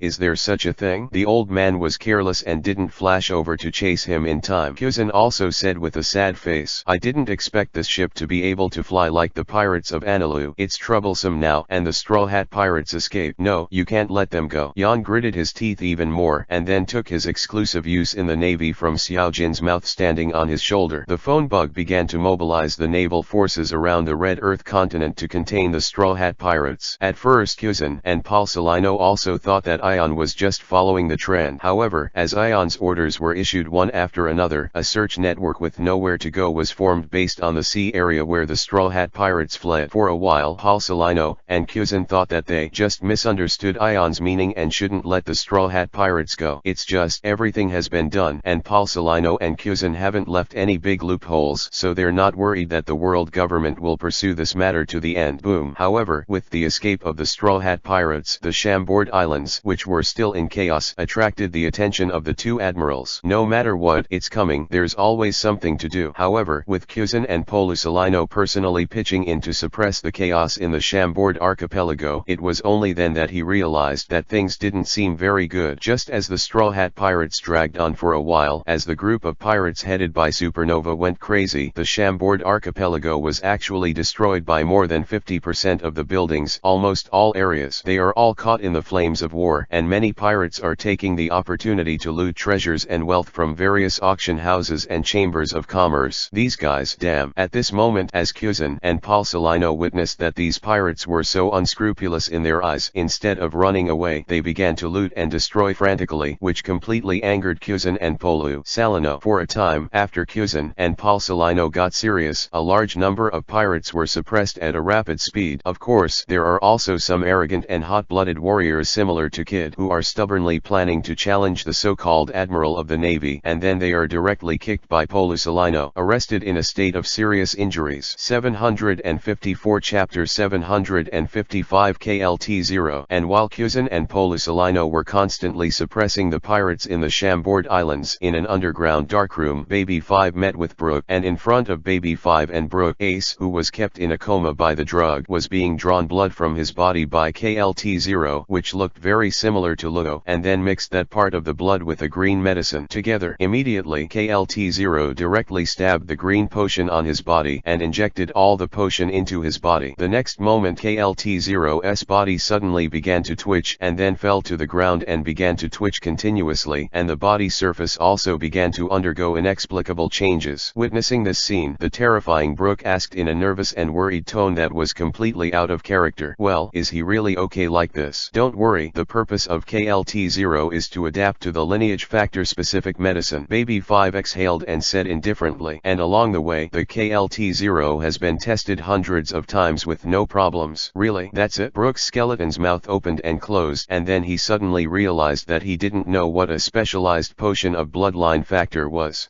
What is the lineage factor specific medicine?" Baby 5 glanced at KLT0, who was still on the ground, and said, "How do you say it?" "Everyone's bloodline factor is different in the human body, and the human's appearance, talent, and physique are all expressed by the bloodline factor. The lineage factor specificity agent can be mixed with other people's lineage factors and then injected into something like KLT0 to change the KLT KLT0 own bloodline factor into the target's bloodline factor so that KLT0 has all the characteristics of the target's body structure. As Baby 5 spoke, Brooke's mouth could not help but grow slowly, stammering in surprise. Is it possible to do such a thing? Well, this is a product that the adult asked one of our companions to deliberately tinker with. Baby 5 replied, "It's just this kind of thing. It doesn't seem to make any sense, right?" Brooke asked suspiciously. "Even if the shape is exactly the same, KLT0 doesn't have the memory and behavioral habits of the target object, right? Instead, it can change the shape and appearance by imitating the fruit, and it can also easily imitate the behavioral habits with the help of its ability." Different? Baby 5 asked rhetorically. "What if you need to wear Shanghai Lushi handcuffs? Or others will extract bloodline factors for comparison and research? Or is it a more complicated situation? In that case, those who imitate the fruit will be exposed at once."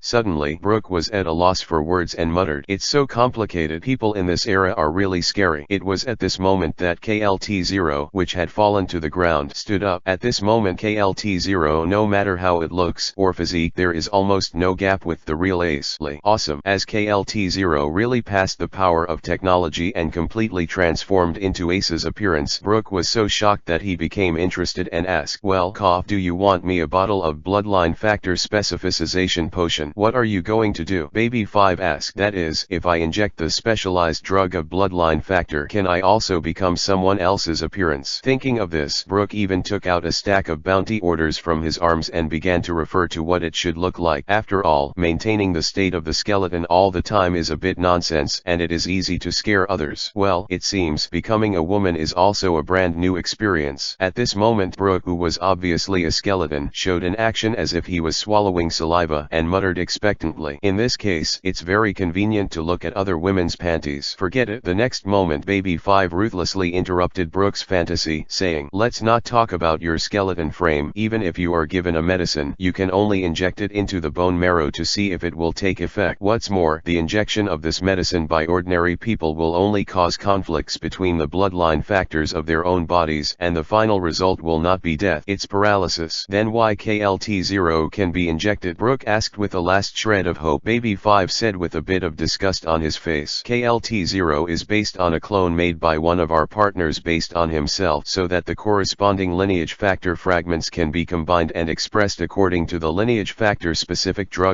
Immediately, Baby 5 raised KLT0 and threw it in Brooke's direction, letting Brooke catch the KLT0 that had turned into Ace's shape, and said, "In short, according to the mission, KLT0 will be handed over to you, and Ace will be taken away by me." "Ah, yes." Under the strength of Baby 5, Brooke subconsciously responded. However, just as Baby 5 was about to turn around and take the comatose Ace out of the underground chamber, his footsteps stopped. He turned to look at Brooke's terrifying skeleton-like appearance and said, "If you want to have a body that is exactly the same as before your death, it's not impossible. That guy can probably make it for you." "Well, let's wait until your task is completed. I'll take you to see him then." Brooke was stunned for a moment. Then before Brooke could answer, the figure of Baby 5 had completely disappeared in this underground secret room. Tisk tisk tisk. Brooke couldn't help but sigh for a while and muttered, "He's really a good person. Under his seemingly strong and rude appearance, is he hiding a delicate and gentle heart? He easily senses what others need. Could it be that he was a person who once deeply longed for something in the past? However, if it can fully return to normal, then it's really a good future." Thinking of this, Brooke couldn't help but have a new motivation. "Yes, go to see it as Rab remembers, not in this skeleton state, otherwise it will scare Rab." Immediately, Brooke simply modified the appearance of KLT0, making KLT0 look as if was seriously injured. Afterwards, Brooke patted his facial skeleton hard and gradually brought himself into a state that conformed to his own image, and then walked out of the underground secret room with KLT0. Next, it seems that I should appear. 755 Chapter 756 One Piece's Son. Boom. In the Chambord archipelago, with the shots of Polusalino and Kuzan, the chaos that affected the entire island was quickly calmed down. A large number of pirates were arrested, and a small number of pirates who resisted were killed on the spot by Polusalino and Kuzan. Looking at quite a few familiar faces among the arrested group of pirates, Ian remained silent as if he hadn't seen it, and even personally directed the pirates to be escorted onto the naval battleship and then sent to the ship as soon as possible, imprisoned in the great underwater prison. Next, these supernovas who were deliberately arrested, their next stage of mission is not in the waters of the New World but in the underwater prison. In short, the current development in Yan Ian's view is still quite smooth. 373. The only surprise was that the Navy headquarters dispatched two generals Kuzin and Palsalino to the Chambord Islands at one time, otherwise Yan would not have to show up in front of the Straw Hat pirates. It's just such an innocuous detail, it won't make any difference. After all, neither Kuzin nor Palsalino likes to completely kill pirates, and they are not like Sakaski who pursues absolute justice. And once it was Sakaski who appeared in the Chambord Islands, Ion was almost certain that there would be one left of this group of captives. 110. It can be regarded as Sakaski's mood today is quite beautiful. However, Ion is well aware that Sakaski is still in the G1 branch, so it is unlikely that Sakaski will appear in the Chambord Islands and have an unintended impact on the plan. Just when Kuzin and Palsalino thought that everything had been settled, they were ready to return to Marine Vando with Ion. Ho ho ho ho ho. An eerie laughter suddenly sounded. Immediately afterwards, a figure slowly appeared at the end of the line of sight of Ion, Kuzin, and Palsalino. And when Kuzin and Palsalino saw clearly the skeleton of Brooke wearing a golden crown and a tattered black cloak beside him, they couldn't help but feel surprised. What is this? The skeleton shell. It can actually move. But soon, Kuzin and Palsalino followed the back of the man dragged to the ground by the iron chain pulled by Brooke's hands. But they saw an unusually familiar sign, a skull with a white beard. Is that the captain of the 2nd Division of the Whitebeard Pirates with a reward of 550 million Bailey's Fire Fist Ace? Palsalino's expression became a little surprised, not only because of Ace's strength as a burning fruit ability, but more importantly, as the captain of the 2nd Division of the Whitebeard Pirates. There is no doubt that he is provoking the most powerful pirate group in the sea today. Ho ho ho ho. Under Brooke's deliberately suppressed tone, the laughter that usually sounded a bit funny and out of tune was obviously quite terrifying and weird at this time, making Brooke look even more gloomy. I originally wanted to go to the naval headquarters, but I didn't expect to meet two admirals and naval heroes in the Chambord Islands. Brooke's skeleton mouth opened and closed, speaking in a low voice. Ion, Kuzin, and Palsalino looked at each other and asked in a solemn tone, "Who are you? What is your purpose?" "I am the Skull King Brooke." Brooke responded to Ion grimly, then tugged the chain in his hand, threw Ace in front of him, and said, "I will give this guy to you. I want the position of Kaiwilhe." Tisk. In the face of this strange situation, Ion's expression seemed to be a lot more solemn, and he said, "The position of Kaiwilhe is not so easy to obtain, and you are not qualified to bargain with the Navy." After a pause, Ion's voice changed and he said, "But thank you for capturing the dangerous Fire Fist Ace and contributing to the peace of the sea. I will hand over the bounty of Fire Fist Ace to you afterwards. A mere hundreds of millions of Baileys are not worthy of Ace's value." Brooke replied. "What?" Ion asked suspiciously. Ho ho ho ho. Brooke couldn't stop laughing. The empty eyes seemed to be scanning the two admirals and Ion in front of him, and then announced loudly, "Poor gas D Ace, but the son of One Piece Gold Roger." As soon as this statement came out, it was like an extremely terrifying dep bomb, which stunned everyone present. Not only the civilians watching from a distance, the Navy escorting the captives, the detained pirates, or the two admirals of the Navy, all showed extreme shock in their eyes. Son of One Piece Gold Roger? Poor gas D Ace? How is it possible? Cheating. Fire Fist Ace is actually the son of One Piece. What amazing news this is. Just when everyone was talking suspiciously because of Brooke's sentence, Ion's face sank slightly and he shouted, "Do you guys know what it means to joke like this?" Ho ho ho, a joke. Brooke's tone was full of affirmation. "Yinglong, do you still think that Ace's value can be exchanged for the title of Kaiwilhe?" Immediately, Ion's face showed a rare hesitation, and he turned to look at Kuzin and Palsalino beside him. Palsalino tugged his brown sunglasses down a little, looked at the unconscious Ace lying on the ground, and said with a twitchy expression, "It's no use looking at me, although I don't want to believe that this kind of thing is true, otherwise the predictable storm is about to begin." Roger's son, Whitebeard's 2nd Division captain. Under the superposition of these two identities, Palsalino has vaguely seen a powder keg that is about to be detonated. In contrast, Kuzin's expression was unusually tangled, and he didn't say a word. After all, Kuzin knows that Ace is Garp's grandson, but if Ace is confirmed to be the son of One Piece, then Garp's justice seems to have to be doubted. "That's right." And Ion nodded, and then said, "Although I don't know how credible the words of this guy of unknown origin are, but since this kind of words have been said, we who bear justice must not turn a blind eye, and must not allow such evil blood." The pulse continued to circulate in the sea, brewing a more terrifying age of pirates. Immediately, Ion put one hand on the soul-chopping blade at his waist, took 2 steps towards Brooke with a solemn expression, and said, "Skull Emperor, give Ace to me. If Ace's identity is true, then your credit is enough to be recognized by the world government and become the new 7 Wilhe." 756 Chapter 757 157 One Piece's right hand appears. Ho ho ho ho. Brooke let out a grotesque laugh as if satisfied with Ion's answer. However, before Brooke's laughter fell, Ion's tone suddenly became serious and he shouted in a rare and majestic tone. However, Skull Emperor, you'd better give me some peace of mind. Even if you get the title of 7 Wuhei and have many privileges, I will still stare at your every move and I will never allow you to take advantage of it. This identity will destroy the peace of the sea. The hollow eyes in Brooke's skull, which had no expression at all, stared straight in Ion's direction and said grimly, ho ho ho, if you can do it, then try it, Yinglong. Don't try to provoke justice, it will make you regret it. Ion responded unwillingly, staring at Brooke. Immediately, Ion waved his hand lightly behind him and asked the two subordinates to take the chain with Ace from Brooke's hands. However, at this moment an accident happened suddenly. I saw one of the Navy inadvertently touch the black mist escaping from Brooke's body, and in a scream that became extremely weak, the Navy, who was originally just a young man, was rapidly aging. It's just a breath of work. The Navy has aged almost as much as a 100-year-old old man. Looking at this scene, both Kuzan and Paul Solino's expressions were slightly condensed, and Ian scolded angrily and sternly, Skull Emperor, what do you want to do? Brooke replied with a smile, ho ho ho, this has nothing to do with me. He touched my ability himself. Give me the ability to remove you. Ion shouted, this kind of thing is impossible to do. Anything that comes close to me will age rapidly and irreversibly. Brooke said, you got. Ion's fists clenched tightly and the atmosphere suddenly became extremely tense. Suddenly, a figure flashed out from the crowd on the side and quickly approached Ace and reached out and grabbed Ace. What? This sudden scene and the speed of the figure, even Paul Solino did not respond, but whoosh, Ion suddenly stood in front of Ace and the soul-chopping sword wrapped in dark red lightning in his hand slashed towards the figure. Boom. Between the collisions, the storm surges. Just as the thick smoke rose, Ion grabbed Ace and retreated beside Kuzan and Paul Solino and threw Ace into Kuzan's hands. The next moment, in the smoke, the figure continued to head straight in the direction of Ion at an extremely agile speed, as if not afraid of the momentum of the two admirals and a naval hero. But this time, Ion, Kuzan, and Paul Solino identified the attackers. The former deputy captain of the Roger Pirates, One Piece's right hand, Shilbaz Riley. Boom. Immediately, the soul-chopping knife in Ion's hand flashed, blocking Rayleigh's advance without hesitation, and said, I didn't expect someone like you to exist in the Chambord Islands. Rayleigh, get out of the way, Yinglong. Rayleigh shouted with a solemn and gloomy expression at the moment. The spectacle lenses on Ion's face flickered slightly, and his tone seemed to be a little casual. Tisk, you who are called One Piece's right hand made such a move really make Fire Fist Ace's identity even more suspicious. Is Ace really the son of the Pirate King? When Rayleigh heard the words, his face became more and more ugly, and the famous sword against the soul-chopping sword was gradually covered with dark red lightning, and he shouted again, get out of the way, kid. Is the Overlord color entangled? But trying to grab someone in my hands at this level seems a bit too underestimate me, right? As Ion's voice fell, countless cherry blossoms with dark red lightning burst out like a sea, completely surrounding Ion and Rayleigh in the middle. At the same time, Ion's voice came from the dreamy sea of cherry blossoms and said, Kuzan, Paul Solino, Rayleigh, a remnant of the old era would show up for Fire Fist Ace. It's too suspicious. You go first and bring Fire Fist Ace back to the Navy headquarters as soon as possible. Say it again. And with the sound of Ion's voice, even if Paul Solino and Kuzan had other thoughts in their hearts, they had to retreat to the battleship on the shore and then began to return to Marine Fando, the naval headquarters. As for Rayleigh, who sensed Ace's movements with a domineering look, it can be said that he was completely anxious and he no longer had any reservations. The strength of the real top powerhouse in the sea completely broke out. Little devil, you are going to. I regret what I did. Ion's eyes narrowed and he raised his hands to manipulate hundreds of millions of cherry blossoms and began to gather together into a real sharp blade and said, the remnants of the old era have no way of understanding what justice is. Jing jing. The next moment, under the collision of Ion and Rayleigh, it even caused the entire area to rapidly crack. On the other hand, as the news of the Chambord Islands returned to the Navy headquarters, the entire Navy headquarters became tense. The descendant of the Pirate King, whom the Navy has been looking for many years, has found it this time. Poor Gas Ace. The warring States Marshal turned his head and stared at Garp beside him, while Garp lowered his head and did not speak. Poor Gas. This surname. So it is, Garp, you actually did this kind of thing secretly. The warring States Marshal suddenly stood up and stood in front of Garp, shouting angrily, it's no wonder that you went to Bait Rila Island to investigate the poor Gas Luju who had been in contact with Roger. I didn't expect you to secretly hide the bloodline of One Piece in the end and even treat the kid as a grandson. Nurtured, are you worthy of the justice you bear? Immediately, the warring States Marshal took a deep look at Garp, who had always kept his head down, and then angrily walked towards the port in person, ready to meet Kuzan and Palsolino. As Ace was escorted to the naval headquarters by Kuzan and Palsolino in order to ensure the authenticity of Ace's identity, the scientific research team prepared in advance quickly collected Ace's blood samples and then sent to the science unit to be matched with Roger's bloodline factor. Soon, under the instructions and attention of the 5 old stars, the results of this simple lineage factor comparison were sent to the hands of the 5 old stars and the Warring States Marshal and other high-level officials. Porgas Ace, the son of Gold Roger. 757 Chapter 758 The Port of Hell, Holy Land Marijoa, Between Powers. 374 With the comparison results of the lineage factors about Ace's identity on the table, the atmosphere between the 5 old stars can't help but become solemn, and the attention can be said to be completely attracted by this matter. As for the trivial matter of a world noble being offended in the Chambord Islands, and the admiral being dispatched and being accidentally escaped by the perpetrator, it has already been placed in the corner by the 5 old stars. The villain who arrived at the final island and knew many secrets still has his bloodline secretly passed down. It's really dangerous. Porgas Ace. No, is Porgas D Ace the truly dangerous lights? The D family is really haunted. Fortunately, Porgas D Ace has been arrested, and it is time to decide what to do next. Following this topic, the 5 old stars began to think for a while. There is no doubt that this evil and dangerous bloodline must be cut off, and such a bloodline must not be allowed to continue sailing on the sea, or even reach the final island. Ralph drew. Yes, Roger is not the one who can unlock the ultimate secret, but not necessarily Porgas D Ace. Secret execution, or public execution like Roger. Recently, the sea seems to be in a lot of chaos. The great pirate age has not been able to calm down, and a large group of debris keeps heading towards the final island. Ralph drew. We can't tolerate this anymore. Public executions must be carried out. The only way to deter those sea debris. It's just that Whitebeard may act because of this, and maybe the remnants of the Roger pirates will also appear. The first generation ghost in the hands of the skinny 5 old stars knocked on the floor and said sharply, "It is precisely because of this that we can warn the world of the fact that the world government must not be provocative, and in addition to the 3 admirals of the Navy, Lieutenant General Ion is also a very trustworthy combat force, plus Marshal of the Warring States, Lieutenant General Garp Ze. The combat power of the older generation, such as the Chief Instructor Fa, is an absolute advantage." After a pause, the skinny 5 old star continued. In addition, the Navy can also summon Kaiwahe to assist. With such a lineup, as long as Whitebeard dares to appear, there is only one way to be destroyed. As the voice of the skinny 5 old stars fell, the other 5 old stars waited, but also nodded and said yes. And when Ion fought a battle with Rayleigh in the Chambord Islands, and then began to take Brooke back to Marine Vando, the headquarters of the Navy, the decision of the 5 old stars had been passed down. Ace, there will be a public execution, and this news is not only passed on by the world government to the news agency to start reporting. The world government with absolute confidence is also preparing to build a network of video phone bugs around the world, and to publicly release the execution screen around the world. Of course, the original intention of the world government is only to build a free video phone network among the world's allied countries and large islands with great influence, so as to expand the prestige of the world government and the Navy and further stabilize the rule. However, when the news just came out, the Leon Chamber of Commerce seemed to be trying to please the world government and took the initiative to contact the world government officials who were in charge of the matter. In addition to being willing to fully assist in the construction of video phone bugs, he also took the initiative to cover the construction range of video phone bugs to countless small and medium-sized islands in the sea. In this regard, the world government officials with high self-esteem naturally did not think much, but they gladly accepted the favor of the Leon Chamber of Commerce and outsourced the construction of the video phone bug network to the hands of the Leon Chamber of Commerce. For a time, the Leon Chamber of Commerce was mobilizing channels and resources almost with all its strength and building video phone bugs on all the known islands around the world. And when the newspapers reporting about Ace's execution began to rain down all over the world, the Mary sailed to the edge of the Red Earth continent and stopped. Sorrow looked down at the direction indicated by the recording pointer in his hand and muttered while looking at the surrounding environment, "It should be right here." Luffy shouted in confusion and asked, "What, Sora? There is nothing here except the sea and the Red Earth continent." At this moment, a figure suddenly appeared in the sea and jumped directly to the deck of the Melee. Fishman. Seeing the fishman who suddenly appeared, almost all the Straw Hats started to get nervous, and the Murloc was also watching the pirate ship vigilantly, as if confirming something. However, as the Murloc's gaze was fixed fixed on the recording pointer in the empty hand. Most of the vigilance displayed by the Murloc immediately dissipated. Instead, he asked with a smile on his face, "Please give me the pass for confirmation." "No problem." Sara nodded without the slightest surprise, and then handed the special-shaped record pointer in his hand to the Murloc. And after the Murloc expertly checked and confirmed something, the whole person relaxed completely and handed the record pointer back to Sara's hand, saying, "There is no problem with the pass. Welcome to the port of hell. What is your purpose?" "We are going to the New World waters," Sara replied. "No problem." The Murloc nodded and said, "The port of hell will open in 3 minutes. Please prepare for passage." "How many of you are there?" "9 people," Sara replied. The Murloc nodded, then handed 9 transparent spheres from his arms to Sara's hands, and then jumped into the sea, disappearing into the sea without a trace. As the Murlocs left, the rest of the Straw Hats were at a loss, and Usopp asked nervously, "Korra, what hell harbor? That name sounds scary." "I will explain this issue later. You should take this thing separately first, otherwise it will be very embarrassing to wait for a while," Sara said as he handed the balls in his hands to each of his partners. "What is this for?" Luffy looked at the crystal-like ball in his hand and asked in confusion. "This thing is called bubble protective clothing, and its principle is very similar to that of boat coating. After it comes into contact with seawater, it will automatically fit the human body to form a disposable bubble film that can isolate seawater so that humans can temporarily breathe in seawater." As Sara explained, he motioned for Luffy to hold the ball in his hand and said, "Especially those with devil fruit abilities. If they don't have this thing, their lives may be in danger." Sanji got excited when he heard the words. "So, are we going to Fishman Island?" Sara shook his head and replied, "No, what we are going to is a port built in the interior of the Red Soil continent. Its name is the Port of Hell." 758-759th chapters are located in the underground port of the Red Continent. As Sara's voice fell, a fierce vortex suddenly appeared on the calm sea where the Mary was located. After Nami glanced at it, she suddenly became nervous and said anxiously, "Oops, the Mary will be engulfed. Hurry up." Before Nami could finish speaking, Sara interrupted Nami. "Don't be nervous. This is the way to go to the Port of Hell. Just hold on to the bubble protective suit." Yang next to him also said, "Yes, the next picture will be very shocking. It will be sailing in the earth." As Sara and Yang opened their mouths one after another, out of trust in their partners, the Straw Hats no longer hurried to control the Mary to escape the vortex, but watched nervously as the vortex below quickly expanded and then quickly engulfed the Mary completely. Immediately, as the melee entered the sea, the balls held by the Straw Hats instantly formed a bubble protective suit which ensured the Straw Hats' normal breathing in the sea, and the Mary seemed to be riding on some special ocean current heading straight down in the sea and sailing fast. Soon, the special ocean current carried the melee and went straight to a dark hole in the Red Soil continent that appeared hundreds of meters below the sea surface. At this moment, as the Mary entered this big opening, it seemed as if it had completely entered the dark world. The Mary seemed to have entered a pipeline, up and down quickly along the pipeline, or it is swaying left and right. This dark and exciting feeling made the Straw Hats firmly grasp the hull, and some people couldn't help screaming, "This, what is? I'm going to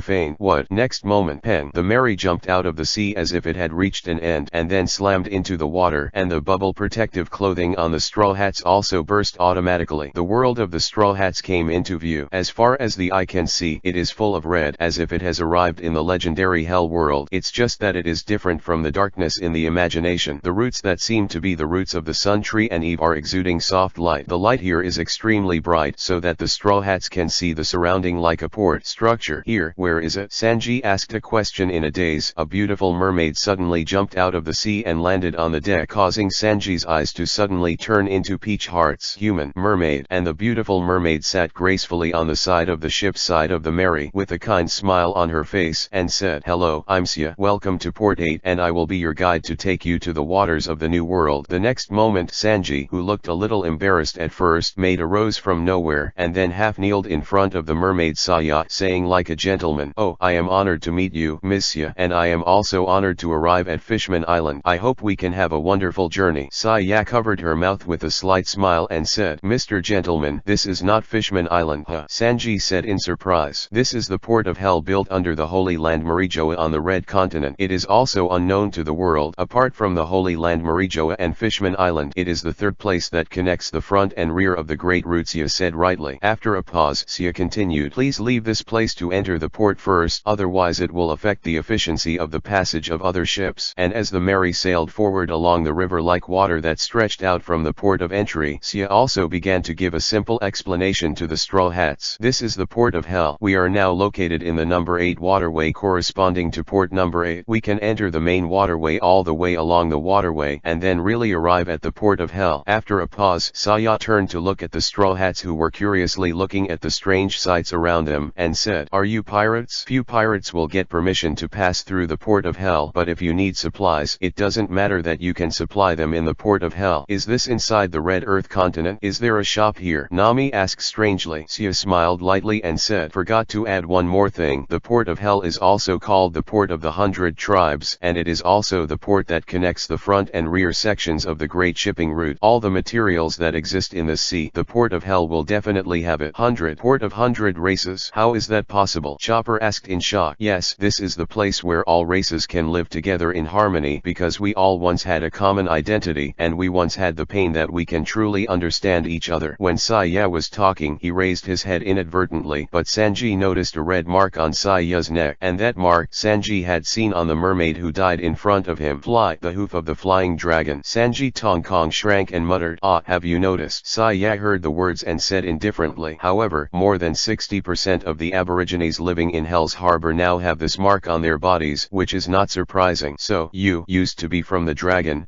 Speaking of which, the word slave." Reiju was a little bit at a loss. After being restrained for a short time, Reiju deeply understood how terrifying the feeling of losing her freedom, the despair that could be expected, but it was difficult for her to make any resistance, and she could only watch herself helplessly, about to be deprived of everything. "It's just that." Saya smiled softly and said, "So, the reason why this place is called the Port of Hell is not only because the interior of the deep red earth continent causes the environment to be crimson, but more importantly, the people who built this port were people who were once trapped in hell." As Saya's voice fell, the Mary fell gently, and then merged into a waterway that was wide enough to allow 10 naval battleships to pass side by side. At the same time, ships of different shapes came into view of the Straw Hats, and strange races also appeared on both sides of the waterway. Long-handed clan, snake body clan, long-legged clan, mink clan, fur clan, giant clan, mermaid clan. What is even more bizarre is that these races live in harmony with each other, and their faces are generally filled with satisfied and happy smiles. Amazing. The mouths of the Straw Hats gradually opened, and they were shocked to see such a harmonious scene in a world with a hellish environment. 759 Chapter 760 Shocking History. How can so many different races live together so harmoniously? Only those who have really sailed in the sea can understand how incredible this picture is. Not to mention anything else, it is simply the contradiction between the Murlocs and humans that Nami has personally experienced. It is just the Murlocs. Because of their strong physique and sense of racial superiority, they do not hesitate to compare their weak humans. Slavery and oppression. It's unbelievable such a place actually exists in the world. Nami said blankly. A place where the 100 tribes live in harmony. This is a more incredible place than the All Blue where all the fishes exist. Sanji also said in shock, "I don't know. Will there be reindeer here?" And Chopper, who was lonely and excluded from the ethnic group since childhood, raised a trace of expectation in his heart. Reindeer. Hearing that, Saya couldn't help but ask a question in doubt. "Are you talking about ingredients or means of transportation?" 375 Chopper. Immediately, Chopper squatted to the corner with an almost autistic look on his face, and his hooves kept drawing circles on the ground. The other members of the Straw Hat gang laughed mercilessly. Ying even walked up to lift Chopper up, stretched out his hand and smashed Chopper fiercely, and asked in a terrifying tone, "What? Emergency food? Are you going to leave us?" "Haha, Ying, don't scare Chopper." Sora took the initiative to speak a good word for Chopper in a rare way, and said, "Chopper is our indispensable partner." Chopper, who has gradually learned to enjoy himself from Ying's ravages, said somewhat frankly, "I won't be moved, you idiots. I won't be happy because of this. I hate you the most." Before Chopper could finish speaking, Sanji quickly took a bunch of marshmallows from the kitchen and handed it to Chopper. "Here, I'll give you a marshmallow." "Ah, thank you." With a subconsciously happy expression on Chopper's face, he hurriedly took it and started licking with satisfaction. It's just that before Chopper's happy expression was completely formed, Sanji made an oversized heart-shaped marshmallow half kneeling in front of Sia and said, "Oh, beautiful mermaid, please accept this marshmallow that represents my heart." Chopper's smile froze, and he looked down at his own, and then at the one that Sanji handed to Saya, feeling inexplicably that what he had was just a scrap. The next moment, the unbridled laughter of the Straw Hats rang out in the Mary, which moved forward along the main waterway and gradually penetrated into this strange port of hell. And when the Mary arrived at the port area where Hell's port could be docked, Sia was also explaining the simple precautions for the Straw Hats. Mr. Pirates, in order to ensure the secrecy and safety of Hellsport, the communication between Hellsport and the outside world has been interrupted.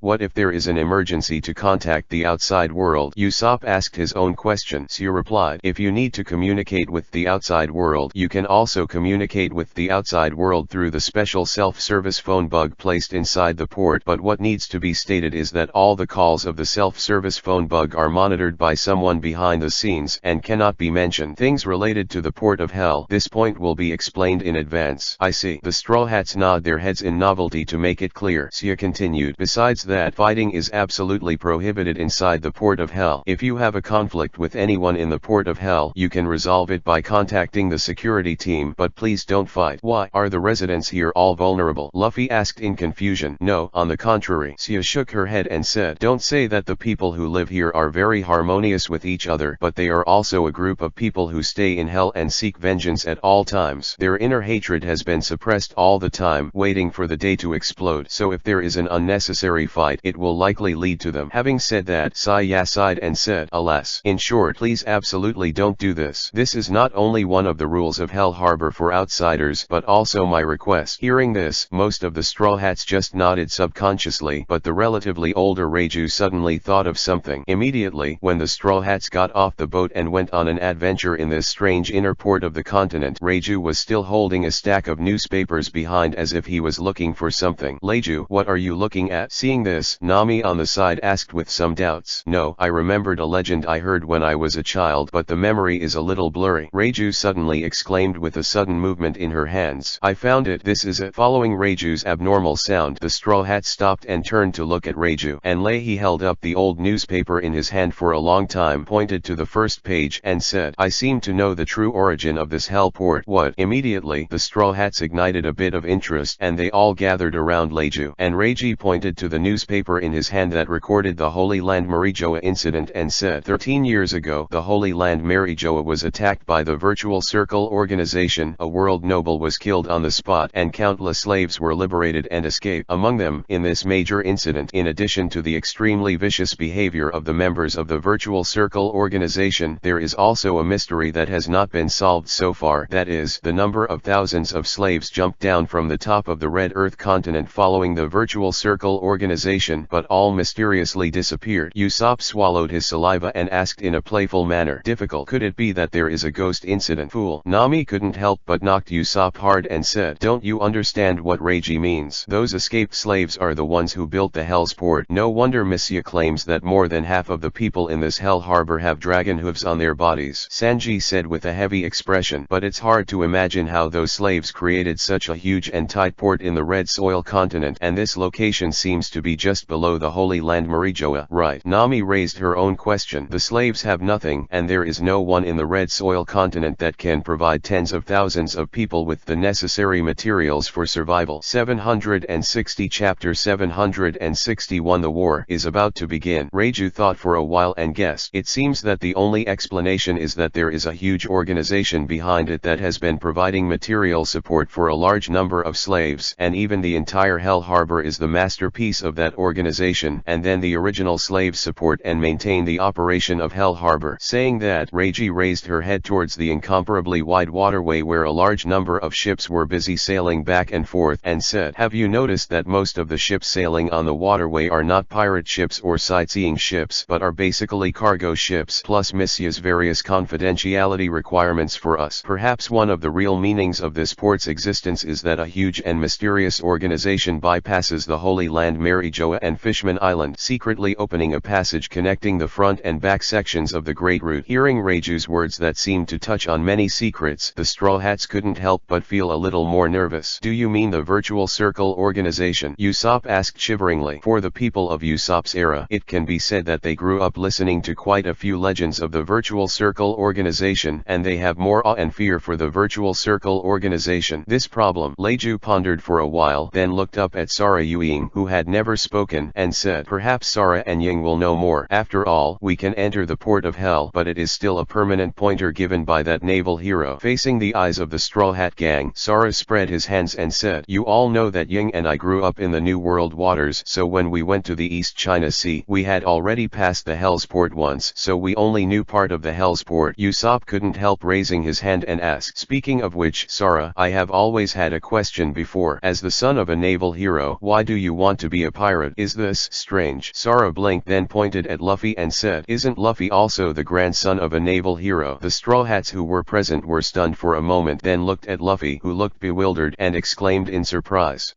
Luffy, is what Sara said true?" Usopp asked in shock. Luffy replied in disapproval while reaching for his nose, "Yes, my grandfather is Lieutenant General Garp." Immediately, the expressions of the others could not help but twitch. They never expected that such a small pirate group would gather the descendants of naval heroes. The captain is the grandson of the Navy hero Lieutenant General Garp, and the vice captain is the son of the Navy hero Lieutenant General Ion. No. Nami turned her head again and again, then walked to Sara and said, "No, I was almost diverted by you bastard. Now the focus is on Lieutenant General Ion. As a naval hero, how can he have a way to enter the Hellsport? And this Hellsport should be prepared for something. Is it time to take revenge on the Holy Land Marijoa? It's a position that is hostile to the Navy." Sara looked at Nami, who was approaching him in front of him. His eyes moved down inadvertently, and then a few drops of sweat overflowed from his forehead, and his eyes were a little wandering.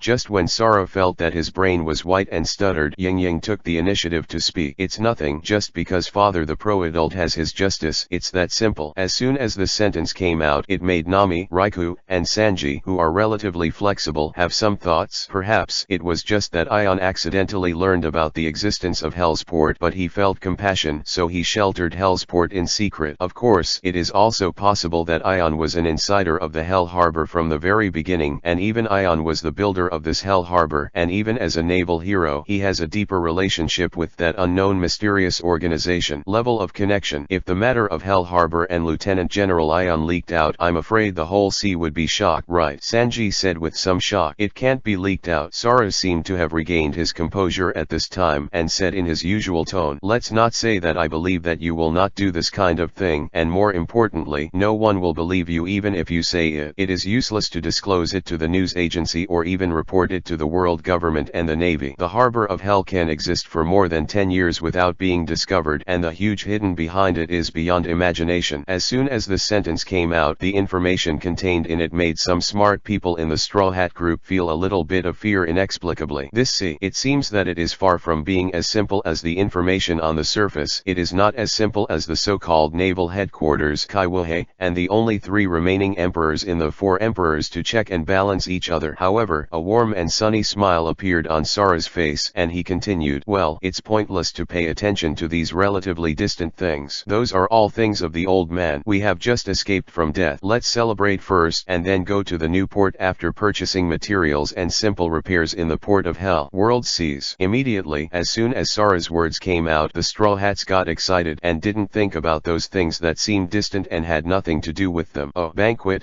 And that is, when the Straw Hats entered the port of Hell and were temporarily isolated from the outside world, the whole sea was shaking violently for one thing. 1 month later, Marine Fando of the Navy headquarters will publicly carry out a worldwide live broadcast execution of the pirate Porgas d'Ace, the son of the Pirate King, whose real name should be Gor d'Ace. In addition to this news, it can be said that this era is completely boiling. The age of the great pirates started with Gold Roger, and now the Marine headquarters Marine Fando has publicly executed the son of the Pirate King, which is undoubtedly the strongest and most powerful statement of crusade against this age of the great pirates. More importantly, Porgas d'Esco is also the captain of the 2nd Division of the Whitebeard Pirates. There is no doubt that Porgas d'Ace's identity and background are disclosed in advance. It is equivalent to provoking all the remnants of the Whitebeard Pirates and the Roger Pirates. The war is about to begin. Moreover, this is likely to be an unprecedented war, or even a war involving the entire Navy and pirates. 762 chapters 100,000 generals. At the port of Marine Fando, the headquarters of the Navy, a dragonhead battleship slowly docked. Salute. Along with the rear admiral who was on duty at the port of the headquarters of the Navy, he gave a serious drink, and a series of neat salutes sounded in the port. Snap. And it was also under the watchful eyes of the Navy in countless ports that Ion stepped down from the battleship, the white cloak draped behind him drifting against the sea breeze. Finally, back here again. Ion looked up at the word justice on the naval headquarters building standing in the distance, and said secretly in his heart, "This time, let it all come to an end." Immediately, Ion returned a military salute to the countless navies in front of him, and then strode rowed down toward the port. However, after Ian took 2 steps, he stopped, turned his head to look behind him, and said sternly, "Emperor Skull, since he wants to become Kaiwuhei, he wouldn't even dare to face this land that represents justice." Suddenly, there was a burst of laughter that made people feel bone-chilling inexplicably in the naval battleship. Ho ho ho ho. The next moment, a skeleton wearing a conspicuous golden crown and a black cloak walked out of the battleship, and Brooke's skull mouth opened and closed as if it was malicious. "Lieutenant General Ion, why be so anxious? No matter how urgent you are, the world will only go on as usual." In front of a large number of navies, Ion yelled at Brooke without scolding and warning, "No matter how the world works, justice will always stand in the sea. Skeleton King, I remind you again, don't try to provoke justice in any way. I will always keep an eye on you, a dangerous person." Ho ho ho ho. In this regard, Brooke just gave an inexplicable and gloomy smile, and then followed Ion and got out of the battleship, and behind Brooke seemed to have a group of navies clenching their weapons at all times. When the rear admiral in the port saw this, he also subconsciously looked at the dangerous existence of Brooke, and then quickly walked to Ion and reported in a loud voice, "Lieutenant Admiral Yan, it's been hard work coming back from the voyage of the New World waters, but Lord Marshal asked you to quickly head to the conference room after arriving at the naval headquarters." "Okay, I get it." Ion nodded and then spoke. "You personally guide the Great Skeleton Emperor to the area where Kaiwuhei temporarily lives?" After a pause, Ion did not forget to pat the rear admiral in front of him on the shoulder and reminded seriously, "Be careful, this guy is dangerous." The rear admiral's expression froze, and he responded quickly, "Yes." Immediately, Ion did not forget to cast a warning look at Brooke again, and then hurriedly walked in the direction of the meeting room of the Navy headquarters. When Ian arrived at the conference room, his eyes swept away, and he found that Lieutenant General Karp was also not here, except for Sakaski, who had not had time to come back from the G1 branch. Ian didn't speak, turned to look at the Warring States Marshal, and sat down in the empty seat in the conference room. Seeing Yan again after so many years, the Warring States Marshal's eyes trembled slightly, and then he returned to normal and suppressed some of the questions in his heart that he wanted to ask Yan, and turned to a serious tone, "Ask Lieutenant General Ion, how is that guy Rayleigh?" After confirming that he had no chance to save Ace, Rayleigh jumped into the sea and escaped. Ion replied,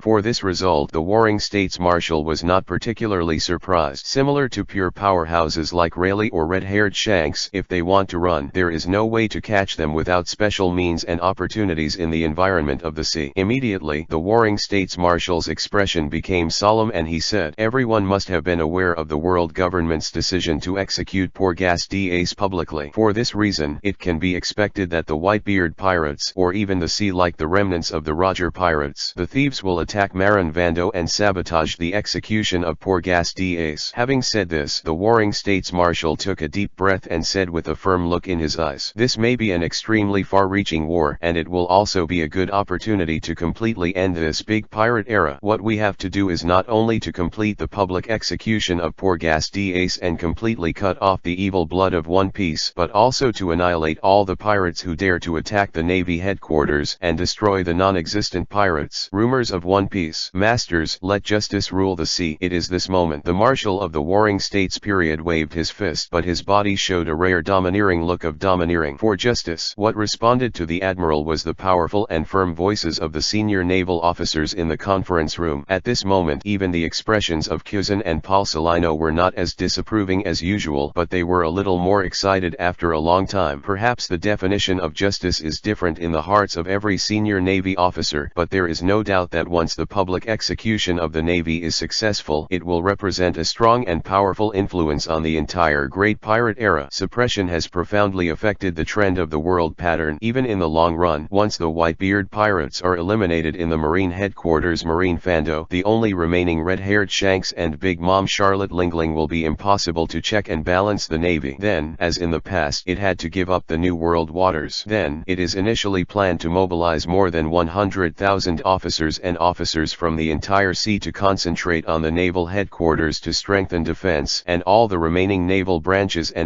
will be turned to defense during this period. Just the preliminary arrangement of the Marshal of the Warring States period made the spirits of the senior naval officers present stunned. However, the top Navy officials also reacted immediately. Almost all members of the Whitebeard pirates that dominate the New World waters are good at domineering without the strength of generals. In the face of those powerful pirates, it was a one-sided massacre. Therefore, the senior Navy also understand that the Navy has no room for retreat and defeat in this war. Once the battle is defeated and the 100,000 generals are destroyed, it also means that the naval branches in the entire sea have lost the base chief who can sit on one side. In addition to this, the power of the 7 martial seas under the king must also be used. 762 Chapter 763 Yan Death. This meeting had to be temporarily interrupted until Haoyajazeo, but even so, the Navy executives barely came up with a draft. There are still a lot of details that need to be discussed and verified in the follow-up, not to mention a lot of specific defenses and countermeasures to deal with the other side of the war. Eucalyptus to discuss. It is foreseeable that in the next considerable period of time, the top Navy will not have any leisure time, and the Warring States Marshal, the Big Staff Lieutenant General Crane Yan, who has always been good at strategic and tactical arrangements, and the entire naval staff will be extremely busy. However, whether it is the world government and the 5 old stars, or the senior Navy and the vast number of Navy soldiers, they are always optimistic about the upcoming conflict between the Navy and the pirates, because the Navy is now in a state of unprecedented power. Not only are the 3 major naval generals who are the highest naval combat power full, but there are also 2 Navy heroes on the list at the same time, not to mention the marshals of the Navy. Former generals such as Chief Instructor Zifa, etc. still maintain a considerable state. What do you think? The odds are all on the side of the Navy. No matter how the Whitebeard Pirates is called the Overlord, it will only hit the stone with an egg when it faces the naval headquarters that gathers all the naval forces. Perhaps, with such a powerful stance of the Navy, Whitebeard will give up. Just under the undisguised big action of the Navy, when some people gradually came up with this idea, the Whitebeard Pirates moved resolutely. In addition to the 16th Division of the Whitebeard Pirates itself, they also summoned up to 43 pirate groups that surrendered to their subordinates, forming an unprecedented pirate fleet, and began to move towards the Navy headquarters on the way. At this moment, everyone knew the determination and courage of the world's strongest man, Whitebeard, and they knew that the conflict would become unavoidable. Even under the leadership of the Whitebeard Pirates, it may not necessarily lead to more pirates participating in the war against the Navy headquarters. After all, if the naval headquarters is destroyed, there is no doubt that the entire sea will become a paradise for pirates. For a time, except for some gross idiots who usually don't pay attention to news and current affairs at all, the eyes of almost the whole world are unprecedentedly focused on the public execution incident that will take place in the near future, more and more surging for the center. However, under the cover of the countless surging undercurrents of pirates, it was unknown that Mars, which was enough to completely subvert the entire world, began to burn unscrupulously, and the countless revolutionary armies were almost all round true get started. At this moment, neither the world government nor the Navy will have any energy to pay attention to the usually inconspicuous small and medium islands, and the Leon Chamber of Commerce is the opportunity to build a video phone bug system for all islands in the world. Besides establishing a communication channel that can connect all small and medium-sized islands at one time, it has also begun to accumulate more than all materials and weapons for more than 20 years have begun to be transported, and all comrades have been armed. If the Straw Hat Pirates left the harbor of Hell a little later in the evening, perhaps they would be able to see with their own eyes transport ships loaded with countless supplies shuttle back and forth, and even block the incomparably wide main waterway. Only some relatively keen world allies seemed to feel the difference and began to try to report these abnormalities to the world government, but most of them were secretly intercepted by Lucci and the Revolutionary Army spies, and very few were really able to. The reports passed on to the officials of the world government, and the 5 old stars did not attract the attention of the world government even though the number was too small. It was precisely in this feeling that countless people began to suffocate. In addition to the arrival of a large number of naval officers at the headquarters of the Navy, those well-known King Siakai Wohei arrived one after another at the headquarters of the Navy. Marin Fando, and let the Navy, the prestige on the headquarters side has risen. In the conference room prepared in advance by the Navy headquarters, Shisabukai gathered here to hold a meeting. Boom! As the door of the conference room opened again, Ion and Jun, who were in charge of presiding over the Shisabukai meeting, stepped into the conference room side by side. For a while, with the appearance of Ion, the expressions of the Shisabukai, who were arguing about the impending conflict in the conference room, changed a little. Corazon's disgust, Mariah's disdain, Tiger's fear. Among them, Hancock instinctively made a voice mixed with countless thoughts and infatuations, and the whole person stood up subconsciously and wanted to rush towards Yan. Master Yan. Seeing this, Yamato said to Hancock disdainfully, "Hey, Pirate Empress, is it just this kind of unreserved woman? What did you say?" Suddenly, Hancock's body froze, and she, who was extremely unhappy with Yamato's existence, had blue veins on her, bright white and tender forehead, and turned her head and said to Yamato, gnashing her teeth, "Who is the woman who is not reserved? You stupid woman, believe it or not, your concubine will completely turn you into a stone and sink into the sea forever." Yamato sneered and said mockingly, "If you can do it, just come and try it. Some things won't be won if you are old." At this moment, just when a string in Hancock's head was completely broken, Ion quickly blocked between Hancock and Yamato, blocking the fierce gazes between the two of them. Immediately, Ion cast an apologetic and soft look at Hancock, reluctantly soothed Hancock, and then glared at Yamato again, which made the situation reluctantly calm down. Immediately afterwards, Ion represented the naval headquarters to convey operational orders and corresponding requirements to Shichibukai. The Kaiwahei also showed more or less rebelliousness, hostility, dissatisfaction, and other emotions accordingly. For this reason, the time for this meeting was delayed until late at night, and Ion exhaustedly persuaded the Shichibukai to accept their respective arrangements and reluctantly ended the meeting. Then, just as Ion brought Hancock and Jun back to the Navy Yard halfway, he suddenly stopped and turned to Jun and Hancock. "Hancock, Jun, I'm sorry, I left today's meeting documents in the conference room. I have to go back and fetch them quickly to sort them out and then hand them over to the Marshal and the world government tomorrow morning. You should go back first." "It's okay, the concubine is waiting for you here," Hancock said obediently. "I'm not in a hurry." Jun, who was Ion's deputy during this time, also said after seeing this. However, after Ion left Jun and Hancock to rush back to retrieve the documents, they did not return for an hour. After waiting for a long time for Ion to look back, Hancock and Jun couldn't help but turn around to look for Ion under their doubts, but they saw it in the conference room. Ion nailed to the wall. 763 Chapter 764 The Murderer. "Who is it?" In Jun's wide-open eyes, a scene that made her completely frozen in place was reflected. In the dim conference room, a few rays of moonlight shone through the window on the figure nailed to the wall with a long knife, and that figure was so familiar to Jun. It's just that the figure of the past that always conveys warmth all the time makes people unconsciously long for it and trusts it, but now it has lost all its aura. Even the wide black-rimmed glasses can't hide it at all. His pale face, and even the blood still flowing from his chest, dripped down to the ground along his toes. How is it possible? At this moment Jun only felt dizzy, and the sky collapsed. Ming has only returned to Malin Fando himself, and